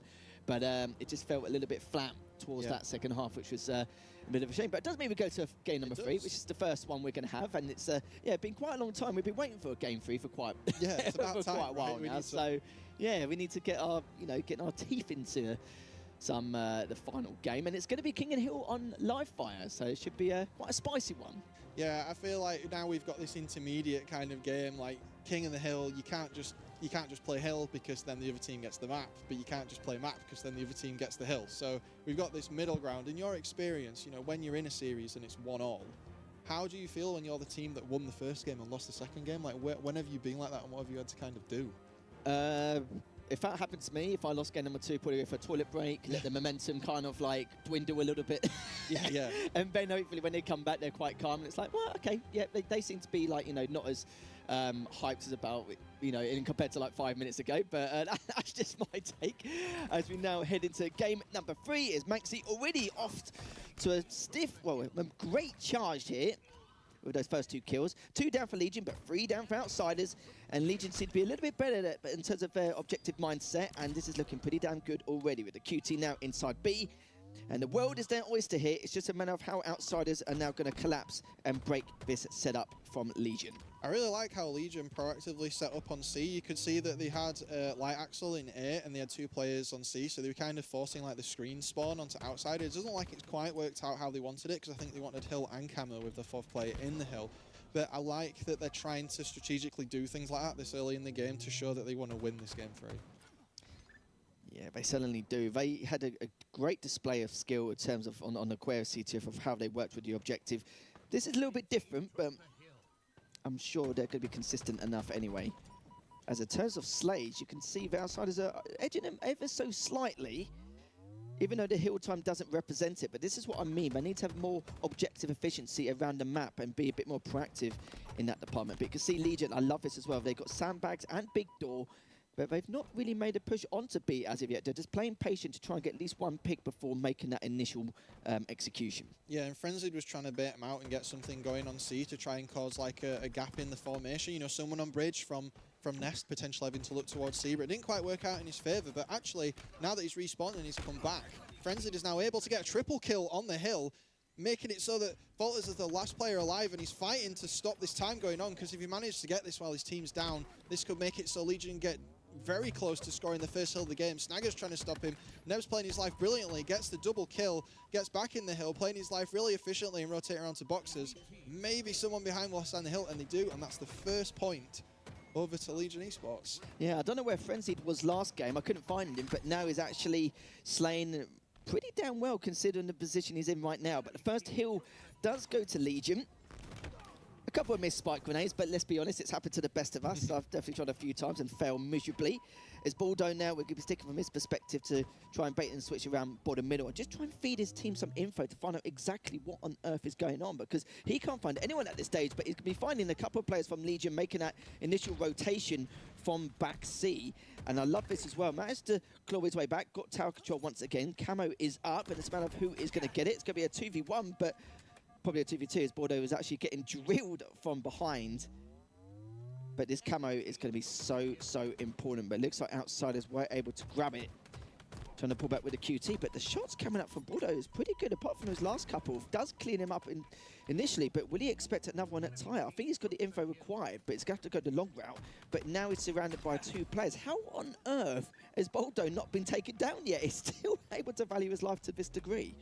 Yeah, the amount of pressure he was putting on to Legion there, like just shooting all the different members of the team, trying to stop them from returning fire on him. That was really well played from his part. And while I did want to say that Legion were holding the map, they were focusing on map positioning. The amount of times they've been on tower, you know, we saw Neb up there, and then we saw the player who had the QT up there as well. But it didn't quite work out in their favour. The pressure, you know, Baldo playing his life manages to get so much time on the hill here. And with S7 in hand, Frenzy has got a very large hill to climb, no pun intended this one, but you cannot let Outsiders touch the hill now. If you get 2 or 3 players down and they touch it, that's it, and he just misses the headshot, but no, managed to get him the second time. Can they hold out for the rest of this hill? There is no space for error on this second hill of the game.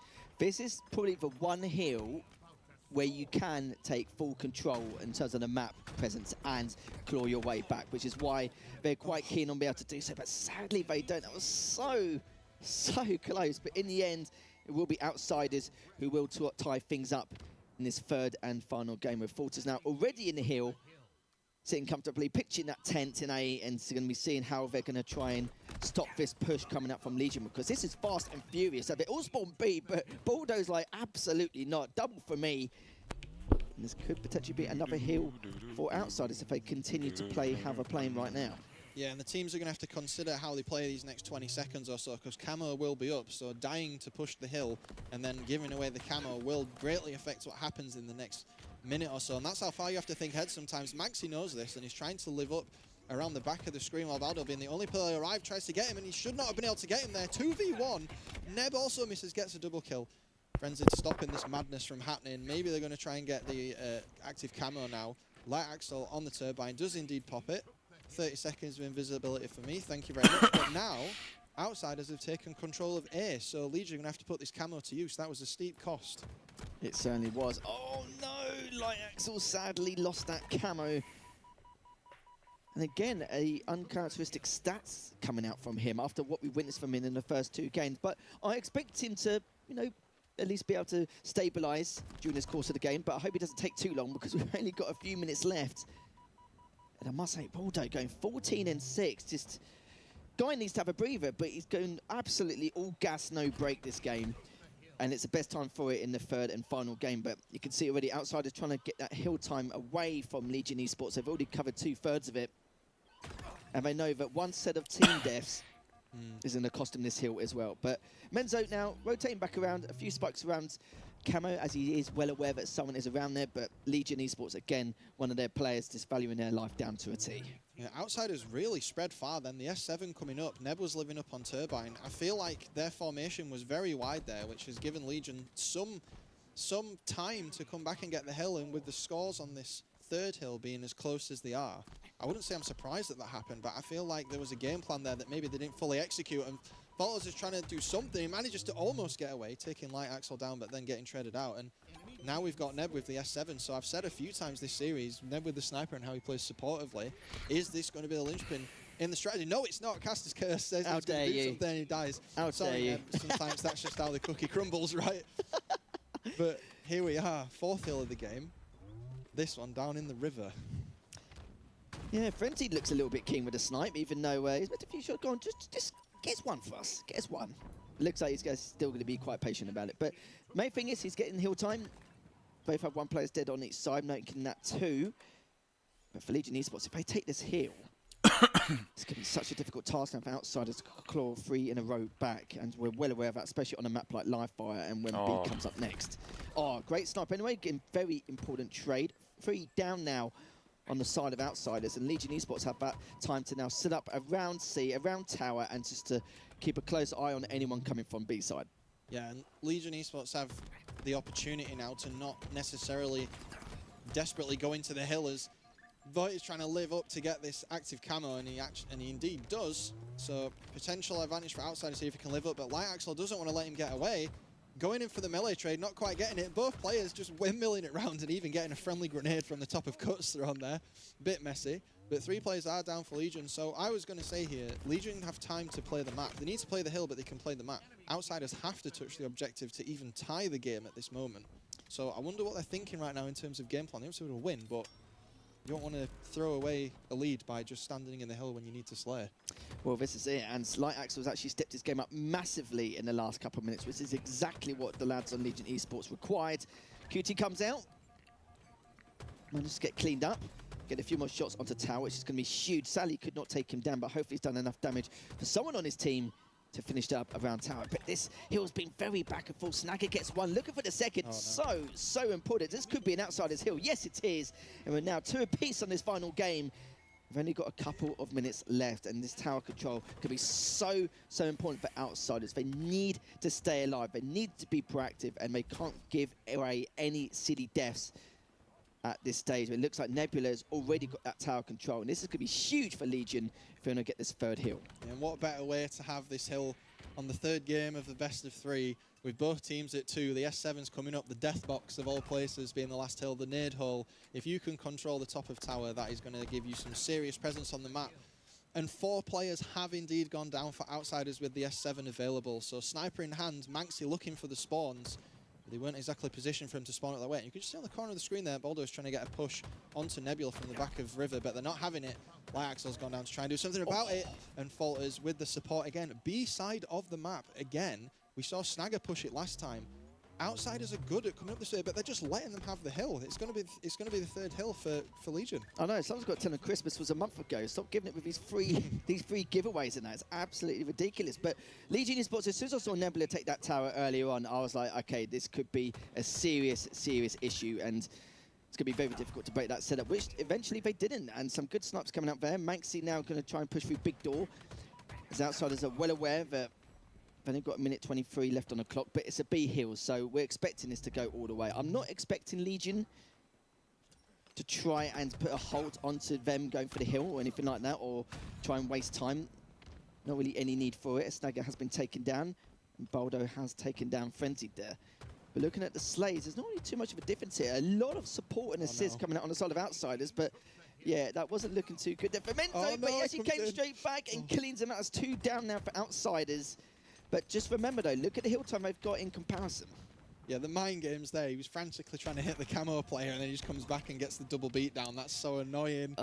But then, you know, I did some maths on the kills here, and outsiders were actually leading on kills, even though they're behind in hills. So the movement of Legion, the way they're playing the objective, is causing them to win the game right now. But both teams are roughly half on this hill. So again, fighting for tower controllers. 5 players across the game are now dead. The way these respawns come in is going to be really important, because it's going to affect how you push onto the middle of the map. And as we can see, outsiders are moving to take the sandbags, the tower area to get control. But someone is in the hill. Neb doesn't care. He's down here. So with that said and done, this might be the end of the game. And outsiders were actually completely neutral in Slays, but in the end, Legion Esports will be able best to of take 3 it too. on I to didn't a even know very that. close affair. Not just in that game, but in the entire series overall, and very back and forth. But it's Legion Esports who will be seen later on in our Swiss play, and currently now up 2-1. But outsiders, I expect them to go a little bit further, bare minimum. They're 1 and 2, but I expect a lot more from them coming forward, because they know that they're capable of more than that. Yeah, that was a good showing from Legion towards the end. We had a few more.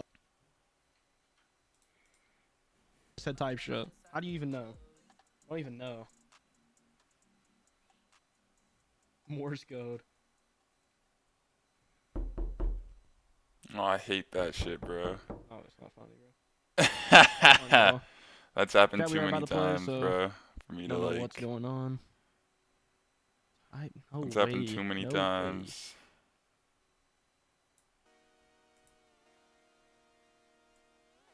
I'm fiending for more. That knock me.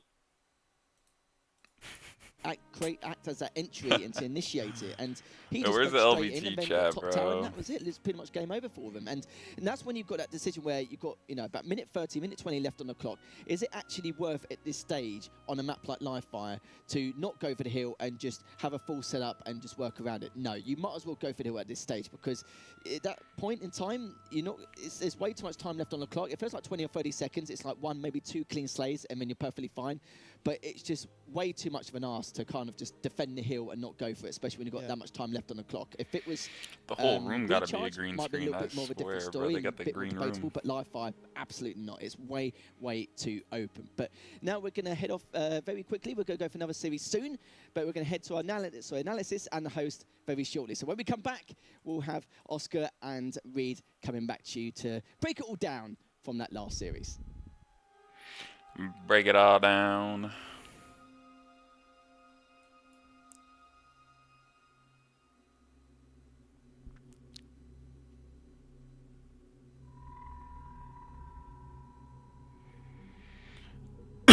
Break it all down.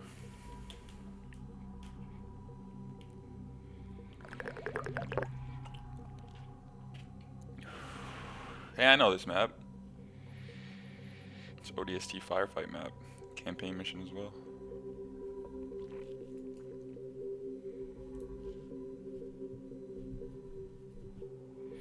I remember doing the ODST campaign with Eli, Reclaimer, and Ubernick. That shit was so fun.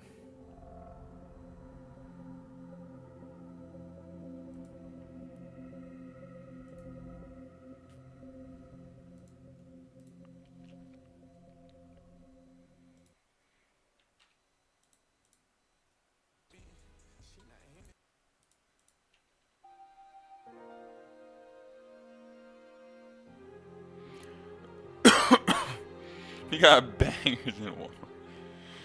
Nah, for sure. Anything that goes to the last match is always tight. Hello, everybody. Yeah, welcome back to the I think the best of EuropeanHalo fives are better Kickoff because it ends with a Slayer. 2025. It is once again me, Oscar, joined by Reed on the desk. to break it all down for you, give you a bit of an update of what's been going on elsewhere. Yep. Of course, first off on stream, very good game, London Legion. 2-1 over Outsiders, which we've just watched. Very, very good series. Yeah, they'll be happy with that one. Yeah, 100%.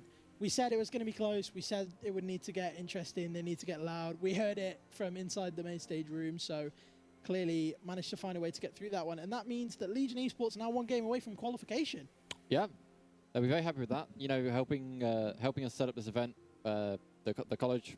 So they'll be happy to still be in it and hopefully make it to tomorrow. We'll see how they do in the next round. If they make it to bracket, then I think that'll be a really good result for them. So hopefully they can. And should we speak of who made it into bracket? I don't think we spoke about that yet. I don't know if we did. No, we definitely haven't spoken about one of those teams. Of course, we know that Into the Breach have made it to bracket, but the other team is Streamer Zone. They beat Conspiracy 2-0, so they have gone through 3-0. Conspiracy now 2-1, so they will be up against either Legion Esports, Leaking Esports, or BH3 in 2-1 games qualify. Legion Esports, Leaking Esports. Those matchups are looking nice. Yeah. Or Linguini Esports. I'm a big fan of those. Of course, on the way, we have lost RS3 Cuzzy. They have gone out 0-3. They lost 2-0 to Zeta Sky. Are hanging on for dear life in 2-1. Also in 2-1, we of course have hanging on for who beat dear God life, Squad, which we I think brought up last time we were here on the desk. Yep. Team Mystics lost to Leaking Esports, so they're now 1-2, and Outsiders are also 1-2. Okay, nice.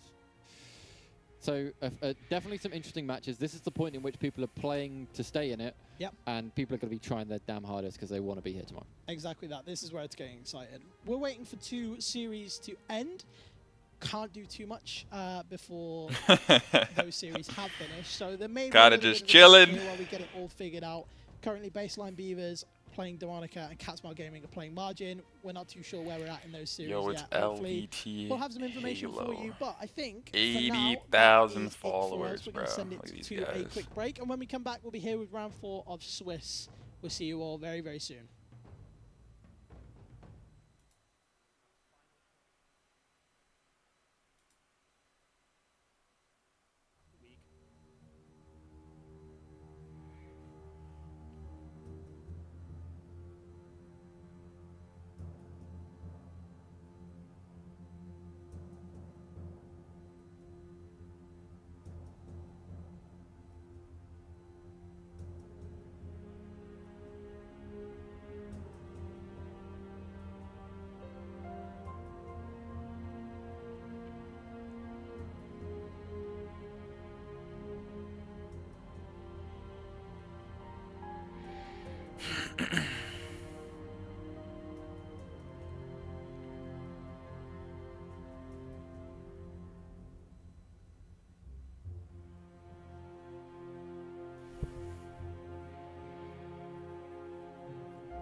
Oh shit. We're on a hype train.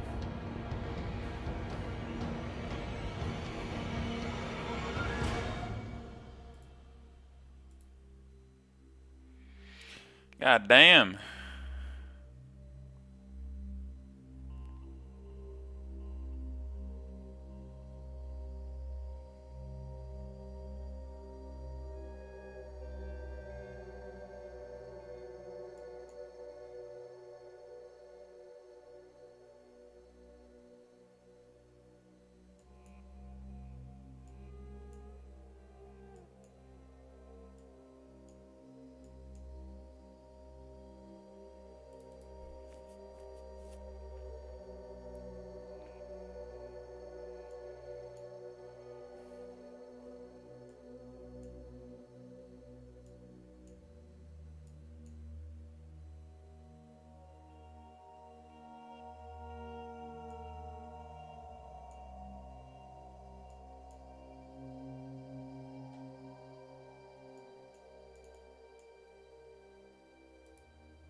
Smells from the banished. Yo.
ODST vibes are pretty nice, but I I can't even appreciate the lie. Larry Void. Thank you, man.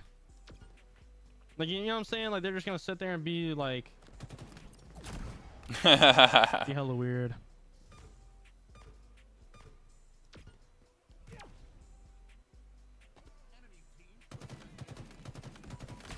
I'm not sure.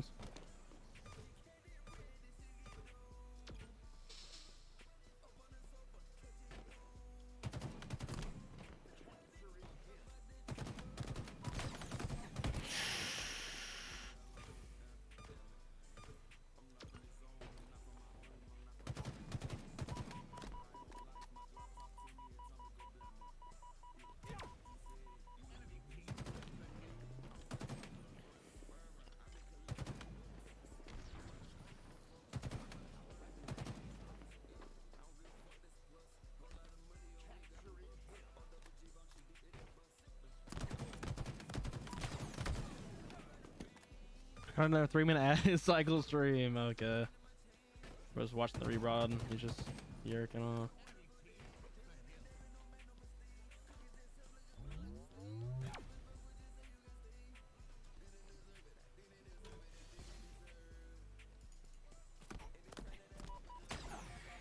Type shit.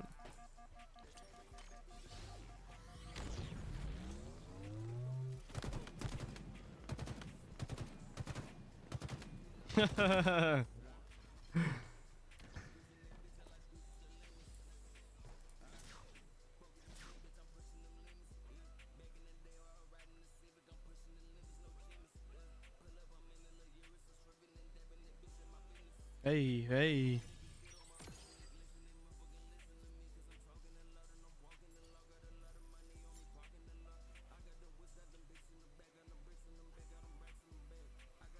Okay, they're streaming the top 16, I guess.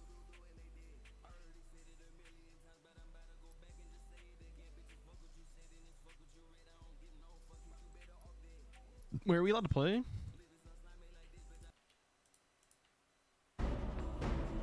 No, the LAN vibes are sick, bro. I can't even lie.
GG's, let's go, boys.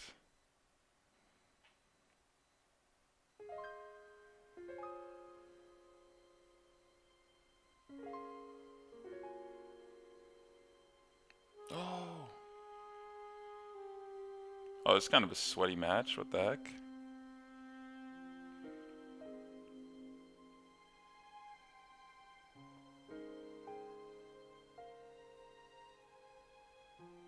Enemy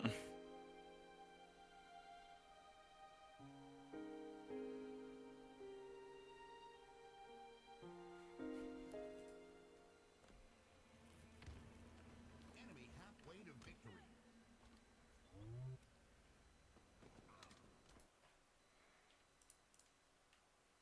That is true.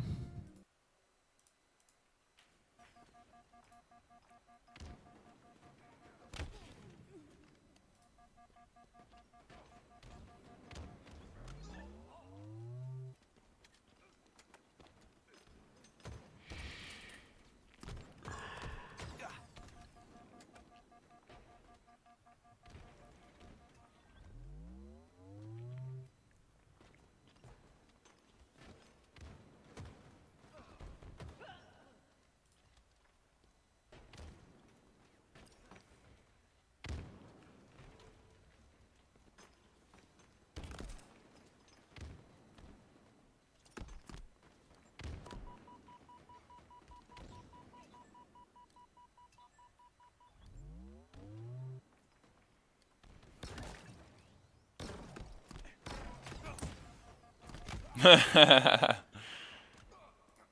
those lunges, man.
Enemy team nearing victory.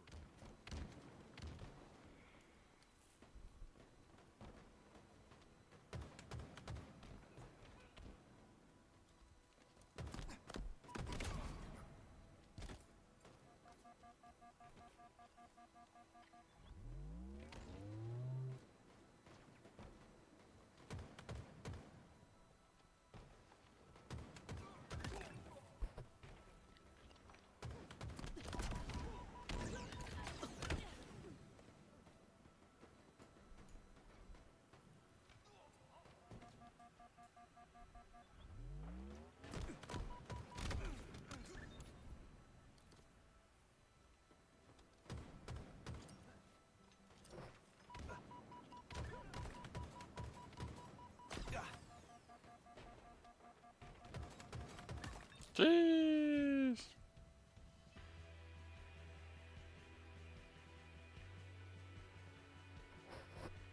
LAN vibes, baby.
me my points, baby.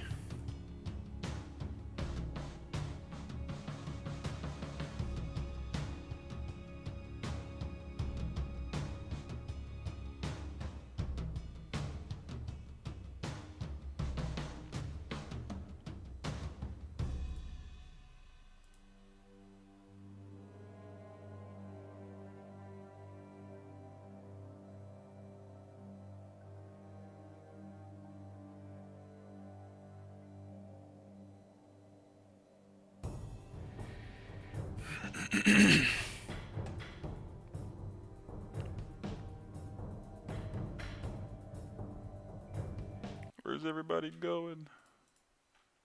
Nah.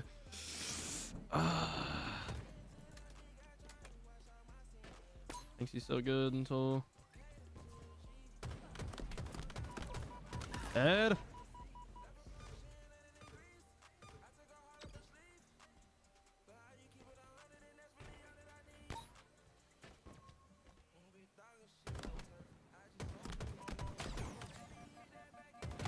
Nice shot. You mean lightning bow and ice staff? Nah. I'm not no ice staff. I wasn't ice staff. I was lightning staff all the way. Lightning staff all the way. Let me lock in.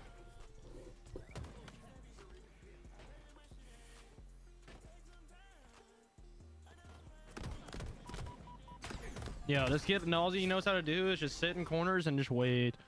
I was a lightning blow ice staff guy. Of course you were. You fucking loser.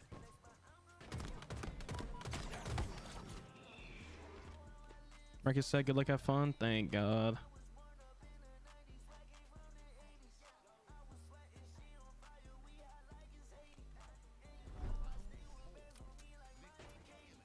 Just in the game.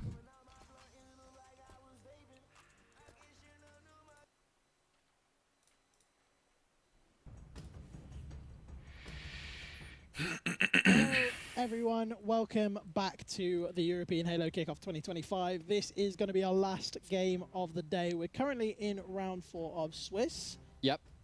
So we've got our 2-1 teams and our 1-2 teams. We've now got 2 qualified, 2 gone, everybody else still in the mix. So we've still got 12 teams here right now.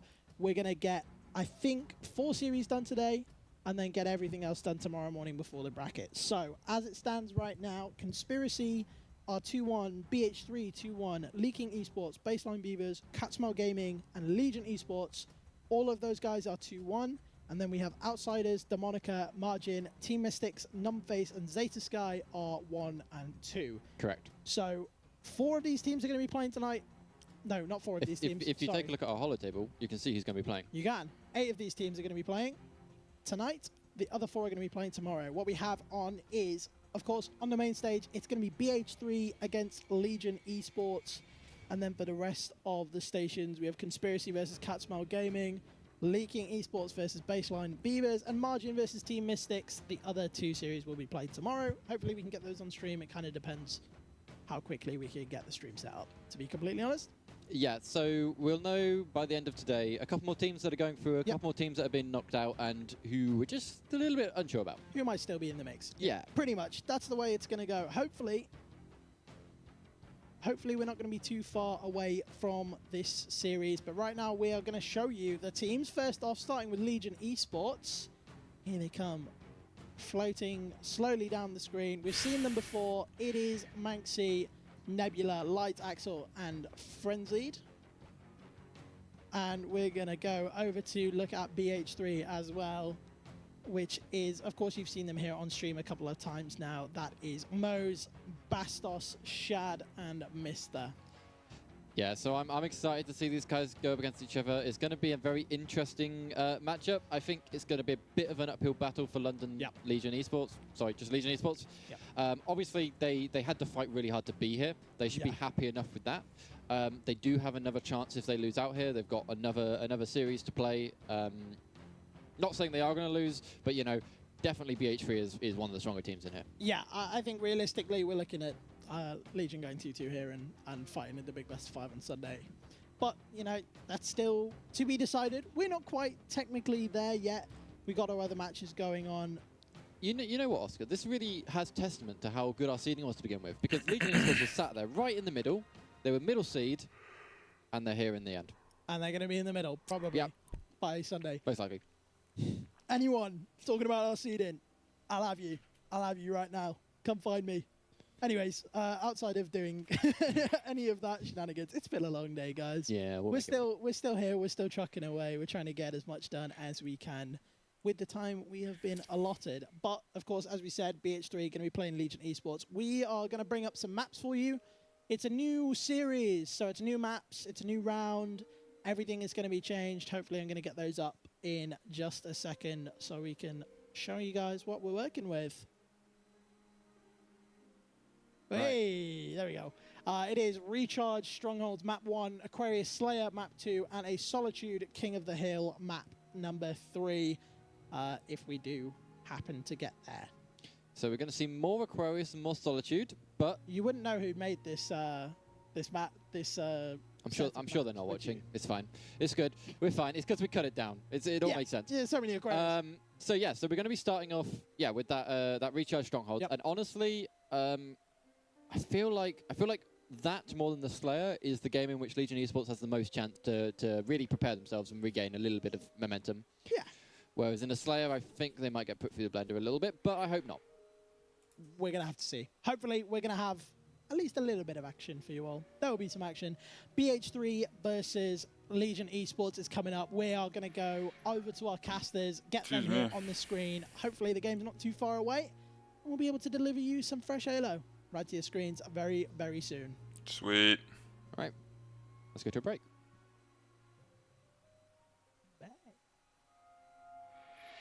Yeah, this green green room setup is lit.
Lit, bro, lit.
Hey, we weren't sure when we were on, but welcome back to European Halo Kickoff 2025. We're going to be throwing right into the game, right? No time Let's to mess go. around. My name's Hixie. I'm here with Lethal. Here we go. Legion Esports, BH3 Esports. They're going to be throwing it down in the last series for today. There certainly will be. A lot of favouritism will be towards BH3, which is perfectly understandable considering their stature in the scene. And they're very warm, very ready, and already the slays are coming out. Can 4-1 now for BH3. All strongholds have been captured. And goodness me, there's absolutely all gas, no break once again coming out from the BH3 squad. And Bastos with that shot. Oh, it's going to make it 2. Lovely double coming out. Oh! Looking for that over. Will he be able to find it? No, he will not. But do you know what? It's more than enough damage. Yeah, just a little bit of damage done to Legion Esports. 4-0 for Bastos, a great start. And Neb just able to get away. Not for long. Feel like Bastos is going to be staring him down as the rest of BH3 try and get some shots down. Maxi does fall. Frenzied going through the tunnel alongside Light Axel. Able to get at least 1 kill, but still Frenzied last alive for Legion Esports, trying to use that shroud screen to just get away. The points are being tallied up as well. BH3 with the triple cap. 77-0 so far, Harry, and this one is all BH3.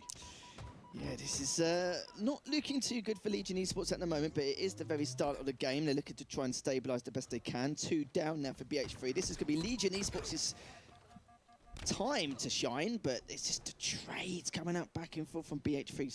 So crucial. Will B actually get captured now? It should be able to, and that's Legion on the board. Now, next step is how long are they going to be able to keep hold of this setup? For sure. Bastos picking up a killing spree, but does fall to Neb. We're going to need to see a little bit more from Legion. Like you said, Harry, they are getting points on the board and a good kill, but trade comes through from BH3, and unfortunately, Frenzy last alive, so definitely going to have all play switch over, and Legion, all 4 dead, not able to pick up to that kill onto Mose. Hoping at least you could have got that Frenzied, but nonetheless, the triple cap comes straight through for BH3. They don't waste any time. They pick up that camo as well. Shad just trying to get a little bit techie. He does see one player, he spots the nade come through, but the shot's already down. Bastos with a double kill to help out Shad. Didn't even have to lift a finger. No, he didn't. He just had to sit there and look pretty, and that's exactly what he did. I say sit there and look pretty, but no one could see him. He had camo, so that kind of threw it out the window. But yeah, lovely stuff from Bastos. Not really too much of a surprise, just expressing his individuality in terms of his skill ceiling. And it's just kills just going on the side of BH3 consistently. That kill feed is getting filled to the brim with BH3 members. And we've got 2 down again for Legion Esports. But the problem, what I've seen from Legion Esports so far, is that they're not pushing as a wolf pack or, you know, coordinating as a 4. There always seems to be at least 1 or 2 dead every single time. They need to circulate and trying to get out of this death cycle. Yeah, I think it's very difficult with BH3 just being so dominant, right? They're not giving them chance to breathe. They spawn up 2 of them, and then they're just instantly shut down before the other 2 are maybe even spawned up, but definitely not able to come and help. So it's just constant from BH3, and Shad not letting his foot off the gas. 11-3 for Bastos as he drops. This game's gonna be done in 3.5 minutes, It's looking like it's gonna be an open and shut case for map 1. It's getting there. There is still time for Legion, but with how dominant BH3 have been this map so far, the triple cap still in play, and 238 on the score. Maybe B does get flipped, but no, they're able to shut that one down. Shad taking Light Axel and resetting that one. And yeah, again, Manxie just gets dropped on A, so this is going to be an open and shut case. 250-18 is what it looks like, and that is what it will be. That was probably the quickest game of the day, I would say. God damn, son. Yeah.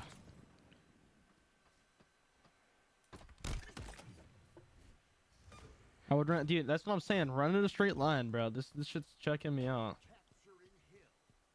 I just ran to the left. Like what? It's checking me.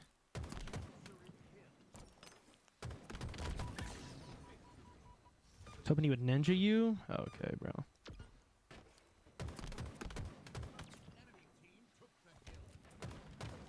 Oh shit, I'm dead.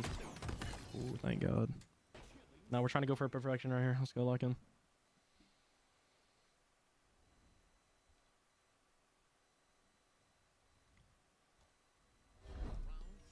I got QC.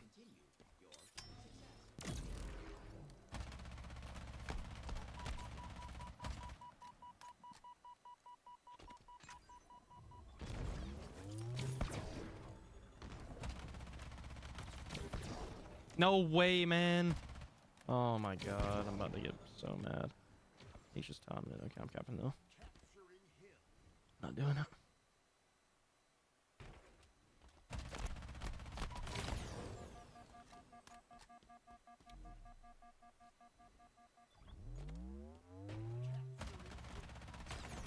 Die! Holy shit. You can't fight with you real guns? Yeah. Or fight with real guns? Yeah, no. Cycle's not horrible, bro. Like, I'm just dead. Okay, let's go. No, it's just so annoying because these guys like play so scared and it's just not just run at me.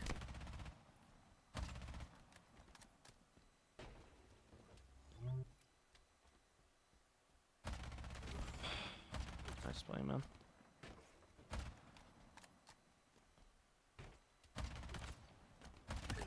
I'm going straight for rockets, bro. I do not care. Actually, I'm not gonna go. I'm gonna wait. Gonna wait. Yup. Now we're gonna go for it. This guy isn't even shooting. I know.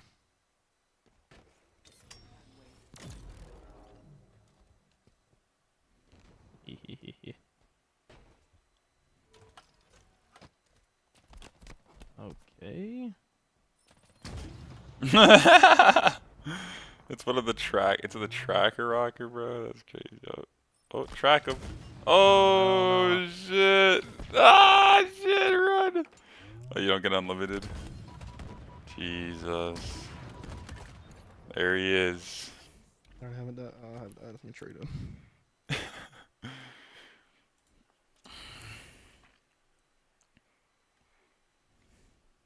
Oh, we got real guns now. Yep, it's over.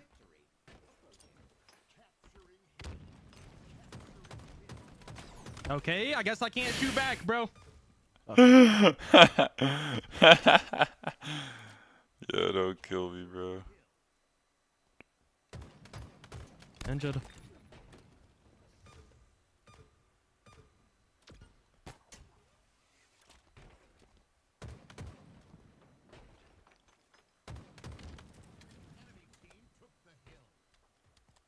You wrapped around. Oh, okay.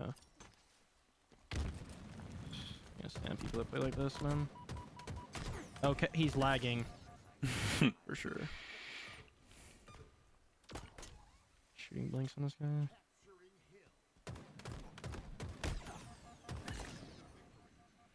How'd you know he wrapped? Because the hill wasn't lighting up anymore. So, like, I can sit in the hill and...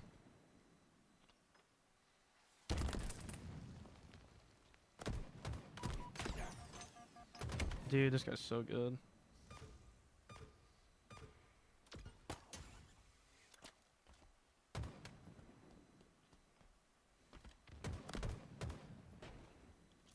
It's just taking so long to die. He just doesn't fucking die. He doesn't die at all. Young Rardo. Congrats.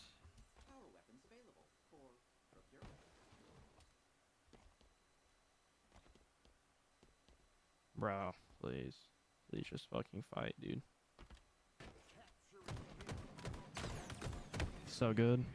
Yo, what's going on, Emily? What's up, bro? What you mean, yo? This guy's goated. That doesn't fucking miss.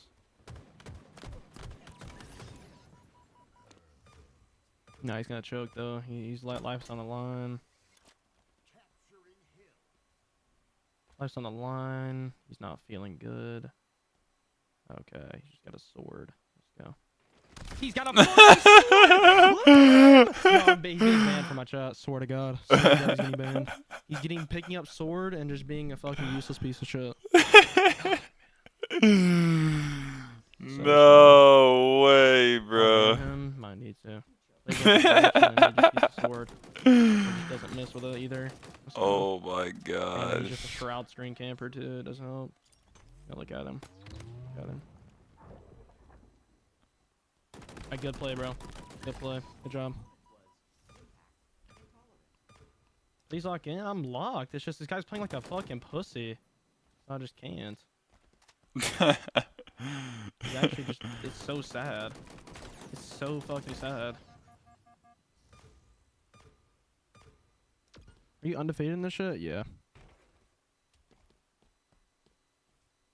I literally don't care, bro. I'm losing to a guy who probably has max aim. Just let me get the fucking hill, bro. Can I please just cap it so I can get over with? He's sitting in the hill. Yo, this guy's not fucking real. This guy, look at him. He's. Thank you, bro. Thank you for banning that guy. I don't even know if that's his fucking Twitch, but. Bro, I haven't even shot my bandit today. I haven't even warmed up a bandit because I just know I'm gonna get every other gun other than the bandit. Look at him. Where is he? He's not challing. He's sitting here, bro. Like, I don't know. Just let me cap the hill so this shit can be over with. Yeah, please. Look at him. Look at him. GG. Thank you.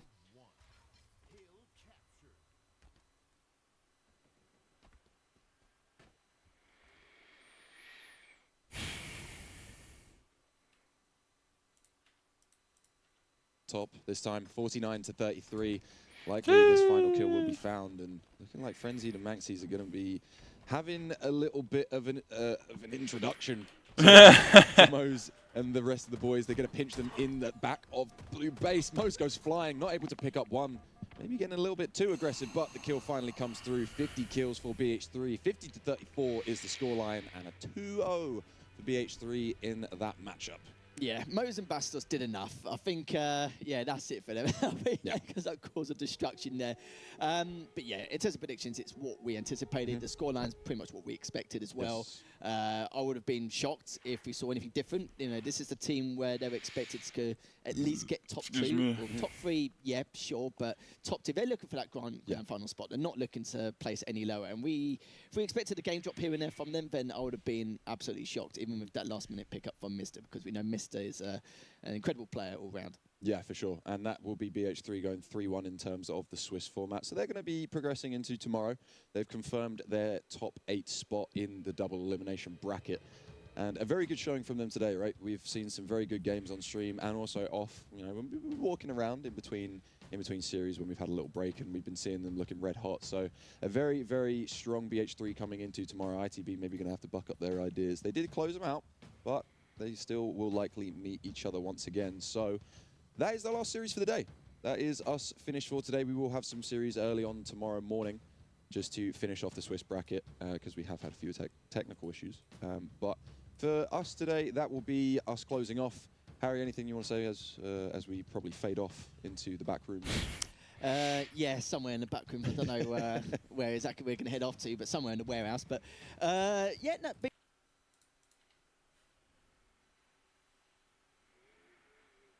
boom, boom, boom. Boom, boom, boom, boom. But it's nice to witness, and it was actually nice to see, you know, a lot, especially the lower tier teams with their first-time LAN experience, or you know, learning to like, you know, improve their skill. Yes, bro. Be able to get a few more series on LVT is fucking alive, baby. Hell yeah, bro. Plasma as well. They seem to be paired usually. Impulse and Plasma. Hey. Respect to both sides so far. No one's like. The interesting thing about oh, Legends in this? No way. Map is this one of the few where the hill is in the bottom. No way, it's game 5, bro, and he's down 1. It's like you get a pretty good advantage by being in the hill, right? It's on a high ground, it forces up to you, but not necessarily the same in this hill where you're gonna find yourself at low ground trying to figure out where the other opponent's coming from if you stand in. In a game with symmetrical resources, Legend still has his Dynamo. But Sirion's getting aggressive. He's chasing Legend using the repulse to get up high. Repulse on the repulse action. Sirion says, shoot! Pull! Excuse me. That's actually so sick from Sirion. He couldn't get his reticle up there in time, but he figured, hey, if I can hit the repulse, it'll buy me enough time. Just, man, what a shot. Wow. And Sirion's up 2 rounds. He's on the 2nd round. He wins this. He wins this round and the match. Up 3-0. It's going to be really tough for Legend. I mean, Sirion, it's a little bit harder to play for trades with the shock rifle, which is a benefit for Legend. If you go up 3-0, it's so easy with other guns just to play your corners tight and just guarantee trade out kills. Not necessarily the case with the shock rifle, though.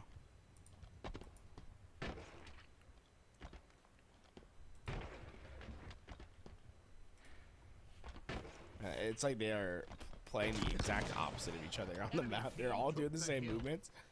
Is we're on the other sides. Be Legend, first one in the hill. Sirion will try to take advantage. Look how he's dropping his Gotta start getting ready. to get I'm gonna keep knowledge this on about for a where bit, Legend's guys. at before he dropped all the way, and then just clutches. What a crazy, like, just heads up awareness from Sirion. And then using that repulse, trying to get fast. This is Sirion's playing so well in the 1v1s right now. Enemy team took the hill. I don't know if you want to stay in that hill. I think he's going to try to get out. He's got him one shot. Trade does it here. Oh, Sirion just 5-0 Legend in a shock rifle round. What incredible play. He played that so well as well. It just wasn't hitting shots. The whole aspect of the 1v1. What's good, what's not. Getting information. He did that so well against Legend. And Legend also had a couple missteps where he let Sirion capture hills. And those hills, I mean, it cost him greatly in this match. Legend's gone. Down to the lower bracket. Sirion moves on to the winner quarter finals, Tools. I'm going to take a moment to refresh the bracket. It's going to take a minute here. Sirion's an incredible player for y'all. I know he's not as well known as, you know, your normal pro players, but he is an incredible talent when it comes gun skill wise. And if you ever see him in the matchmaking and arena or just in those amateur brackets, like he will rip faces. He is very, very talented gun wise. And these 1v1 showdowns, like that's where players like Sirion feast. No, yeah, every FFA star can't be a 4v4 star, right?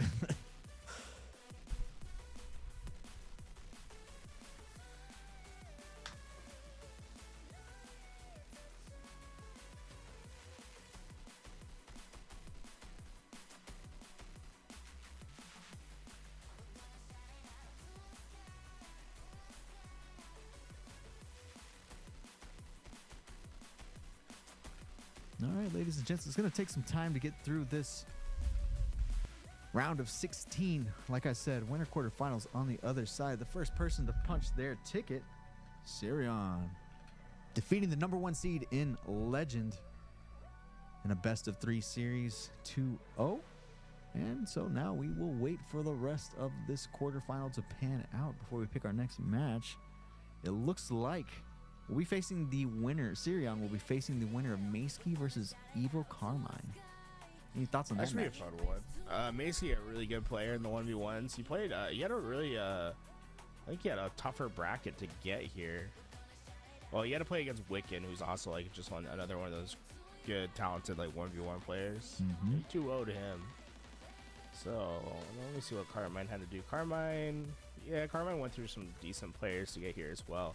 Player from didn't Zelus get top 16 last time? Nice. Yeah. So by the way, Carmine beat him to get here. If I may interrupt really quickly, shout out to EuropeanHalo for the raid. Looks like their first day is over. Congrats to EuropeanHalo, I should say. Sorry. RIP EuropeanHalo. EuropeanHalo coming through with the raid. LAN happening overseas today. Yeah, we chose to go live a little bit later so we could, give a chance for our counterpart in our European region here to have a moment to shine. So I hope day one went well. Looking forward to day number 2 tomorrow and the championship bracket. They're doing a Swiss format, Tools. Swiss format. Yeah. Dude, we love Swiss format. I think they played 4 or 5 rounds today. Love Swiss format. That's dope, man. Miss it. We did it here on LVT last year, right? And basically a year ago. It went well. I think it was cool. It feels more like a community when you do rounds, right? Everybody's got to congregate after their match, wait for the next matches to populate. It gets a little more social. Gives everyone a chance to play, which is good. For sure. I think it's really lame to go to a tournament and then play 2 games, basically like 2 matches. Right. Let's say it's like in your normal double elimination. Like if you go to an HCS tournament, it's like best of 3 throughout open bracket until you get to qualifying rounds.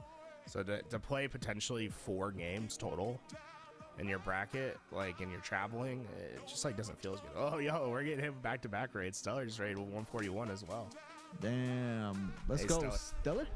I'll say I appreciate the raid, Stellar. You know, you're always the GOAT. You're my guy. Sniper. Your sniper is unrivaled. I kind of wish you would have stayed streaming and played in the 1v1. You know what I'm saying? I want to see you. I want to see you versus Legend. You versus Last Shot.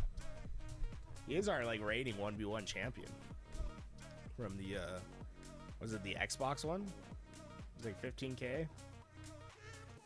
Yeah, we've had a couple awesome 1v1 events. It seems like it's a reoccurring thing for off season, huh? I kind of like the initiative. I'm glad we changed it up from just straight up 1v1. Man, Live Fire was getting a little stalemate-y. Right. The Showdown mode. Pretty exciting. Syrian, there's an A, sorry.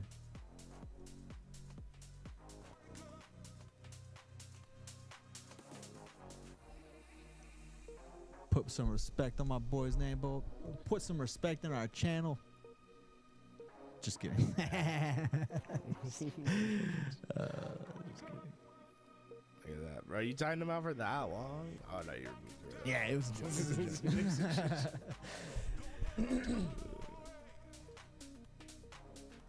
We rule of an iron fist over here, guys.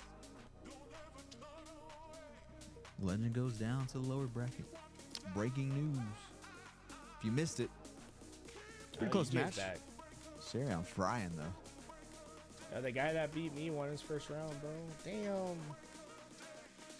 Now I'm sad. Now I'm just extra sad. Man, I can't believe I choked that game. Yeah, don't choke, bro. Gotta ice up.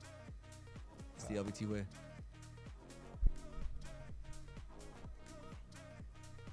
All right. Believe our ad break is over. So I popped that ad break. Did not realize we had the ads. We also had to get it out of the way so we don't interrupt our gameplay later on down the road. But we do have drops live, everybody. We got 1,000 viewers in the chat. I think I also see that the Navy hosting a tournament today. Wow. What's a tournament? Let's see. I'm out of curiosity, see if I notice any names here. Nope. So it must be like a straight up armed forces event. That's always cool to see them. They seem to love Halo, Garrett. Why do you think that is? I think the people over there that run the esports stuff are kind of just Halo fans. Let's go. It's actually kind of cool. From what I heard, it's not really a recruitment thing for them. It's just like a thing to like allow their like service members to play and stuff, which I think is cool. It's like another activity for them to do. Yeah. It's cool, right? It's like I'm glad that Halo is like that outlet for them. I think they're pretty active in Call of Duty as well. Yeah, I'll be honest. I think that there's some aspects of Halo that you can pitch as team building or something like that, right? To the government. Like communication-wise, right? Yeah, bro. Let's work on it. You know what I'm saying? And bro, we could get like a $50 billion budget from the military to build the next Halo game, right? No, It's gotta be a simulator. Bro. You got it all wrong, bro. They're not building the game, bro. They're building Spartans, bro, and then they're gonna put controllers in their hands where you go win wars. You know what I'm saying? That's against scary. aliens. Against aliens. Yeah, I think that's what they built the Spartan program for, was to fight aliens, right? There you go. Famously. All right, we're gonna change this song. A little intense. Actual Spartans, bro. Yeah, Right, you know what I'm saying, he was bro. just trolling you, Jock. Why did I delete the comment? It was a joke, man. Clearly, you're not listening to the stream. You're just looking at it. Bro, he's just trying to correct you, man. Make you come correct. That's right. Apologies to Syrian for misspelling his name. Let us know if we're announcing it right as well. I imagine it's Syrian. Kind of like Nah, it's cereal. definitely Syrian. Yeah, it's kind of like cereal, right? S-E-A-R. Yeah, cereal. You said S? Dude, you took me a second because That's my Mexican accent. Sorry, I said C. Well, it's just like cereal can be spelled with a C and an S, so you're not. Yeah, no, wrong you're absolutely right. either way. S-E-I-R. Yeah. S-E-R-I-A-L. That'd actually be yeah. Yeah, cereal like with the S. But that'd be a hard gamer tag. Cereal with the S. S-E-R-I-A-L or A-I-L, whatever it is. Yeah, I was a pretty good student, but the one thing that I could not do was spell ever. Yeah, I'm terrible at it too. Literally ever. I can't do it now. I'm not even gonna try. My brother's like super dyslexic, and I think I got that little bit of dyslexic. but not enough to be. I'm not that stupid, guys. Come on. I'm pretty stupid. For the most part. I think I can take that claim. Yeah, Oh, Jocks, I'm sorry, man. It was a joke. I wasn't actually timing you out. Okay, well, can we watch Last Shot versus the winner of Regulus and Cardboard? That'd be fun. That's what you want next? Yeah. Give me Mr. Last Shot, bro. Yeah, let's put him in the call. Let's interview him live during the match. Dude, he'd probably do it. Ask him. Last Shot's about it. No. I'm sorry. This is an official event. We can't be doing that shit. We'll throw our own 1v1. Yeah. But We'll do our own. Not trying to piss off Lions, bro. With blackjack and hookers, bro. Lions gonna fly over here and bust down my front door. I'm like, what the fuck? The competitive integrity of the 1v1 is gonna be compromised.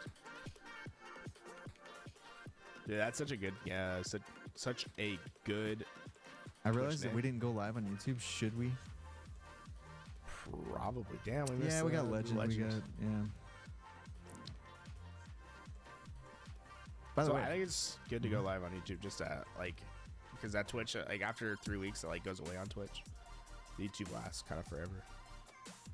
Let you go back. Why is this thumbnail wrong? I changed this thumbnail earlier. Let me fix it real quick.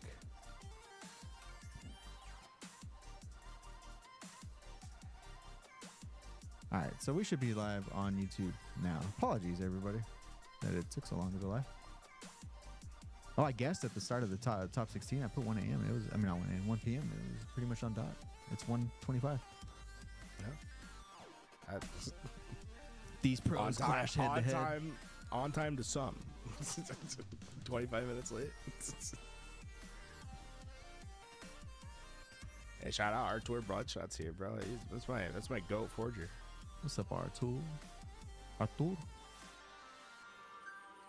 I met Artur at SLC, right? Yeah, we did. He had dinner with us. Was it SLC? Yeah, we let's get into a literal fist fight. That's kind of a fire one. Yeah, but you can't say literal fist fight and then not give a literal fist fight. You know, say YouTube's gonna come for us, bro. They already come for us anytime. We don't have timestamps, bro. No, you gotta go Halo pros settle the beef, and then it's like a Photoshop picture of Legend and Last Shot, but they're boxing gloves up and bloodied and bruised. There you go. Cool. So we've notified the admins that we want Last Shots next round. See if there's any update on the bracket real quick. What I remember from the SLC that dinner was we had Furzilla with us, and we're eating, and Furzilla he could either talk or he could eat, but he couldn't do both. So I think we're all finishing up, and then we're looking at Furzilla, and he has an entire full plate in front of him. We're like, bro, you gotta stop talking, start eating, bro. Because the restaurant that we were at, they're trying to kick us out. They did not want us to be there. They were like, we're closing. Please leave. All right, so quick update of the bracket. Sirion versus Evil Carmine. EJ, our winner from last week, and Regulus, our runner-up from last week, still in the quarterfinals, still competing, despite all of the allegations. So here, we'll see how they pan out today. Unfortunately, Legend going down to the lower bracket, but he's not out the tournament yet. I'm sure he'll make his way through. He's going to get all the experience he needs in this game mode, and by the time he gets up to the grand finals, I'm sure he'll be ready to kick some ass again, you know what I'm saying? Right. Furious is the guy that beat me in the bracket. Playing against EJ, our second place guy last week.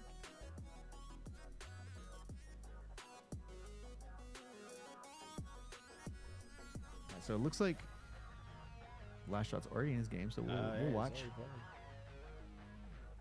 We'll tune in. I assume it's going to be the first series. If it's not, I'm sorry. I'm just working with the information that we have. This should be a quarterfinal, though. Still best of 3 series, so nothing's different. Grand finals, though, will be best of 5, Garrett. A little much. Yeah, best of 5. I think you could do the whole tournament as a best of 1, because it's you already get a best of. It's already a best of 5 within the game. Yep. So you're doing 3 best of 5s and a best of 5. Too many best of 5s, man. What's TSD Cypersonic? TSD. 2 members of the TSD. TSD, what do you think? Team Summer. Team Summer down. Team Summer down. Your Money 8 server? That's cool, dude. Love a good Money 8 server. Alright, Garrett, you ready? Let's rock and roll. It's time. Alright, so this is our winner quarter final. We got Last Shot versus Regulus. Regulus, I'll fix the name. Regulus was a hot topic this past week, you know? Second place in the tournament last weekend. I think it would be stupid not to at least mention it, but there's been plenty of Twitter talk. But nevertheless, now going up against a pro. Last week, pretty much all the pros bowed out of the tournament, so this time a little different. And the results seem pretty much like a landslide as of now, but this is only map number 1 of game number 1. Move your mouse. Nice. Alright, Regulus gets the answer back. Yeah, I think we want to see some Regulus POV, you know? I think Last Shot's not gonna back down anytime soon though.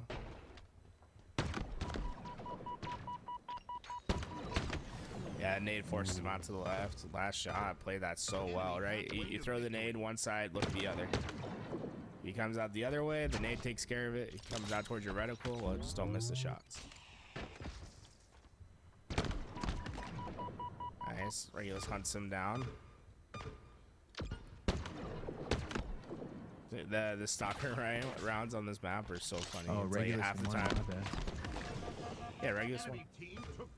Apologies. Regulus, our defending champion. EJ, the defending second place. I swapped them by accident. Did you? Yeah, just correcting myself. Got to name the right winner. Yeah, Regulus was pretty cracked last time. Damn, the late jump not gonna work against Regulus.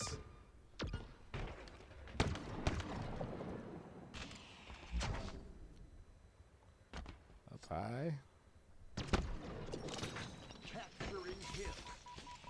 That nade did no damage to him? I thought that was like a good nade from Last Shot there. Surprised that it didn't do anything more. And Last Shot giving a lot of respect to Regulus here. I mean, he had him one shot. He did go for the challenge. Instead, wait for those shields to come back, and Regulus took advantage, able to win the first round against Last Shot. It's a replay of that last kill here. This is a sprint strafe. He was hitting that a lot last week too, so expect to see that in his back pocket all game long. He's very good at the step strafe. Oh, lots of electricity flying through the arena, but his last shot that lands, the precision, the one that counts.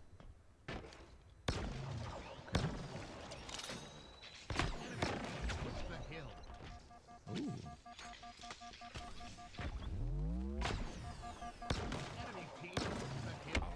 Yo! Oh! You love to see it. The reach out of the last shot. Regulus getting put down. Fast reach out. Steady shots. Waits to jump. Regulus, meanwhile, bumper jumping his way out of there. Dies.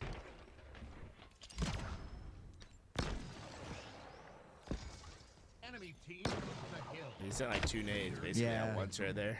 Double dynamos is kind of wild. Yeah, send one throw back once and the other one send back, yeah. Ooh, okay. Last shot strikes back. 1-1 tied in rounds. On to That's round quick 3. too. Man, they're getting some high impact rounds. Let's see, ARs. Anything in the back pocket? Nope. Sometimes you get like a shotgun round whenever you get the AR or a pistol sometimes. When it's just the AR, man. The one thing about this AR though is it has a lot more range than people anticipate, for sure. You find yourself just getting gunned down across the map if you're not careful. Oh, nice. I didn't even hear the stick land. I think getting up into the hill is so important on this map. Like, it just forces the opponent to make a play, and usually you can figure out where that play is going to come from. Oh, Ray, that's a big mistake. No, no. He goes up to check for him while reloading, so he wasn't ready to put down any damage, and the last shot immediately punished him for it.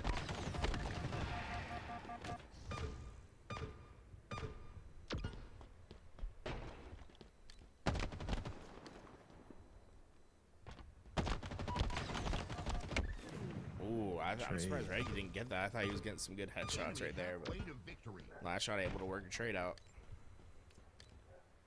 Last shot choosing to go to hill this time. After multiple times headbutting heads. Regulus steps into the hill, choosing to drop down. Last shot's one shot left. Oh, last shot goes down. It can be frustrating trying to get your shields back in this game type, especially when a player just expects you to be running. They're just going to be checking everything. Last shot proven to be the better in that life, as both players had symmetrical moves.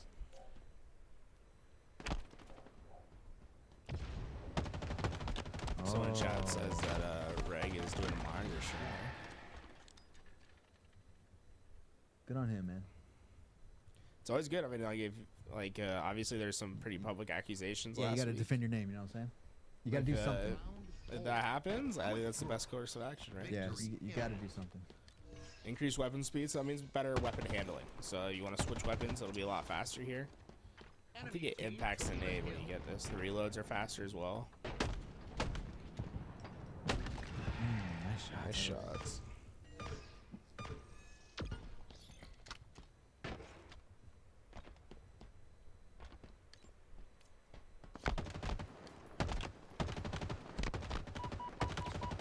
Man, what a filthy straight from Reg. He just is. He's just taking challenge after challenge, and he chips away. See, I'm so blessed. Eventually, he's able just to finish it off the shotgun. He's playing this round so well.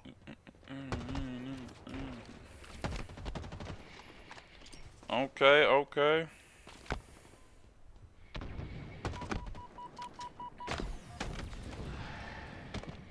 Watch it from last shot point of view, maybe, you know?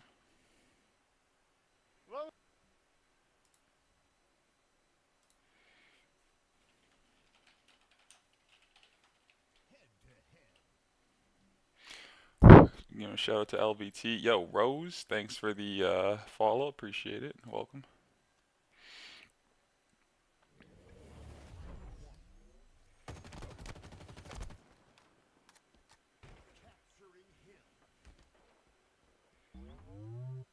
Why does he know I'm here? He's using a fucking shotgun. Of course he is.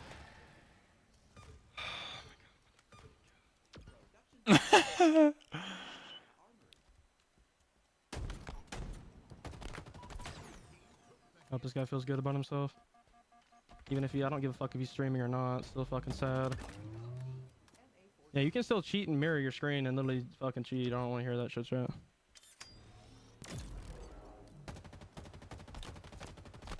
Actually, so sad what I'm dealing with.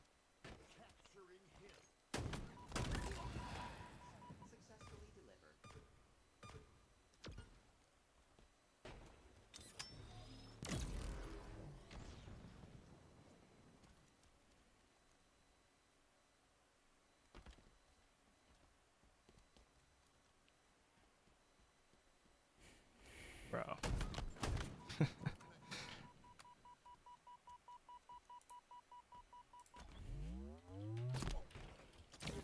Okay.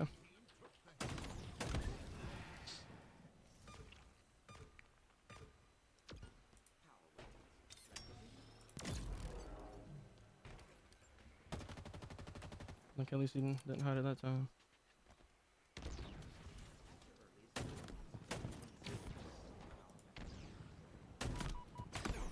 No, okay. For sure, bro. He's not even stream sniping, he's just blatantly walling. All good.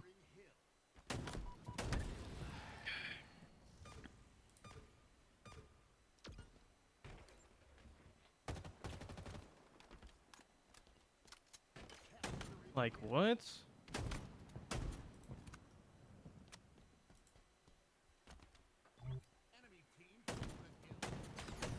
For sure, using a fucking shotgun. Holy shit. Looks like his connection's a lot better than mine. Cheater winning right now collects. GG.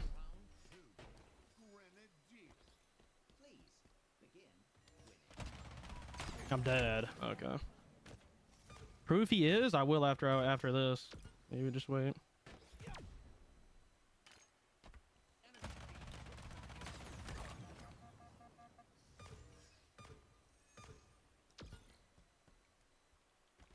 Like, has this guy ever went to a LAN event?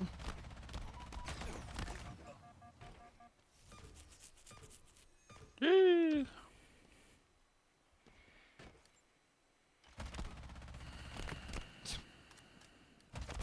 Bullets aren't even doing anything to him.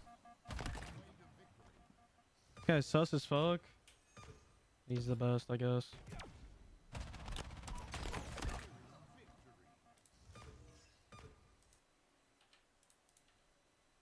Bigger. I'm gonna have to get ready to go to work here soon, guys. Let me just get ready, and then I'll come back after work to continue the stream. Yeah, Timmy J, you make a good point. Like, if you are gonna monitor stream, like, you gotta show like at least the whole monitor. You gotta see the bezels on the monitor at minimum. But it's better than nothing. Sure is. Not everyone's set up to, you know, have like cameras. I mean, just like having like webcams and stuff. I remember when I you know what first that could be? started. That could be the Xbox Twitch chat, right? Yeah, like if he's he's streaming straight from Xbox, and then it's like his webcam that like he's turned. Yeah, I mean that could He's got a definitely controller. We can't use red reticle anymore. I'm just curious if we can figure out which input he's on, or not input. It'd be interesting if he's playing from Xbox. Well, he's got ping. It's locked at 165. How are we 170. enabling harassment, Triviola? Like this is far from enabling harassment, bro. You gotta chill with that. We're just kind of curious about how he set up his monitor cam. That's it.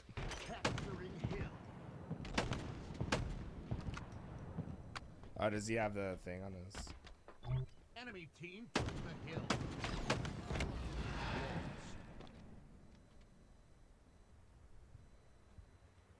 Oh, yeah, he's playing on 165 FPS.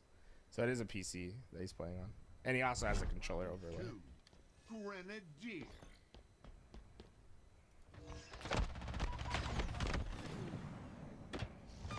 Yeah, Gio, I'm salty, bro. It's all good. Break this one first. Double grenade damage is interesting for a round. It's like you only really want to see double grenade damage when you have frags. Like it always feels kind of wasted whenever it's stickies, because like you're not normally gonna get a kill with stickies in 1v1s unless if it's like sticking the player. So it's like kind of trivial whether it's double grenade damage or not.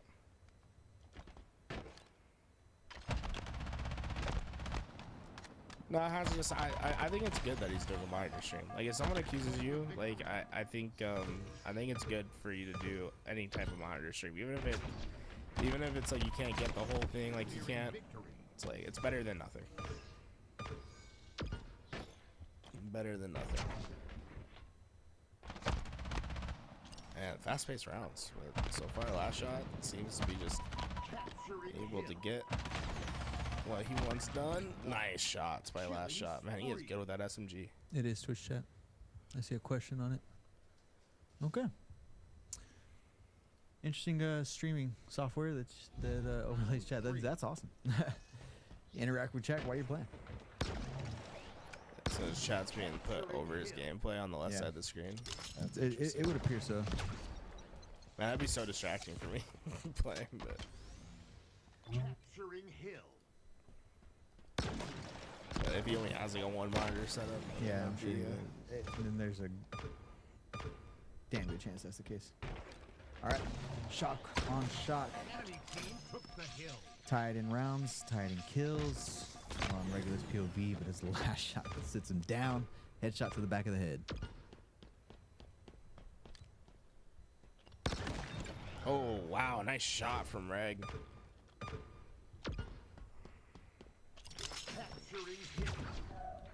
Reg's been good at getting those nades away from him, but it is like last shot is forcing him to use his repulse basically.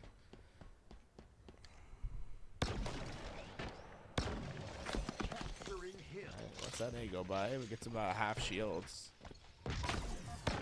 Oh my! Wow. That would have been tough from Regulus, right? He gets that hit marker from his nade. I guess that hit marker for his nade doesn't show up on shit. It's like only in theater.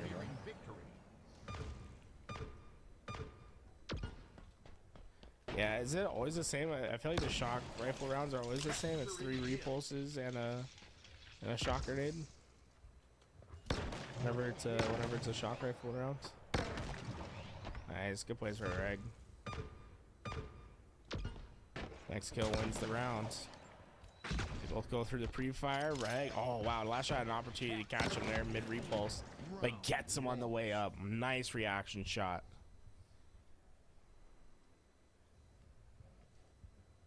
Let's see the next round, next map. Round 4. Bizarre. Elimination. Does it feel any different that it's reskinned? Bizarre? Yeah. Nah.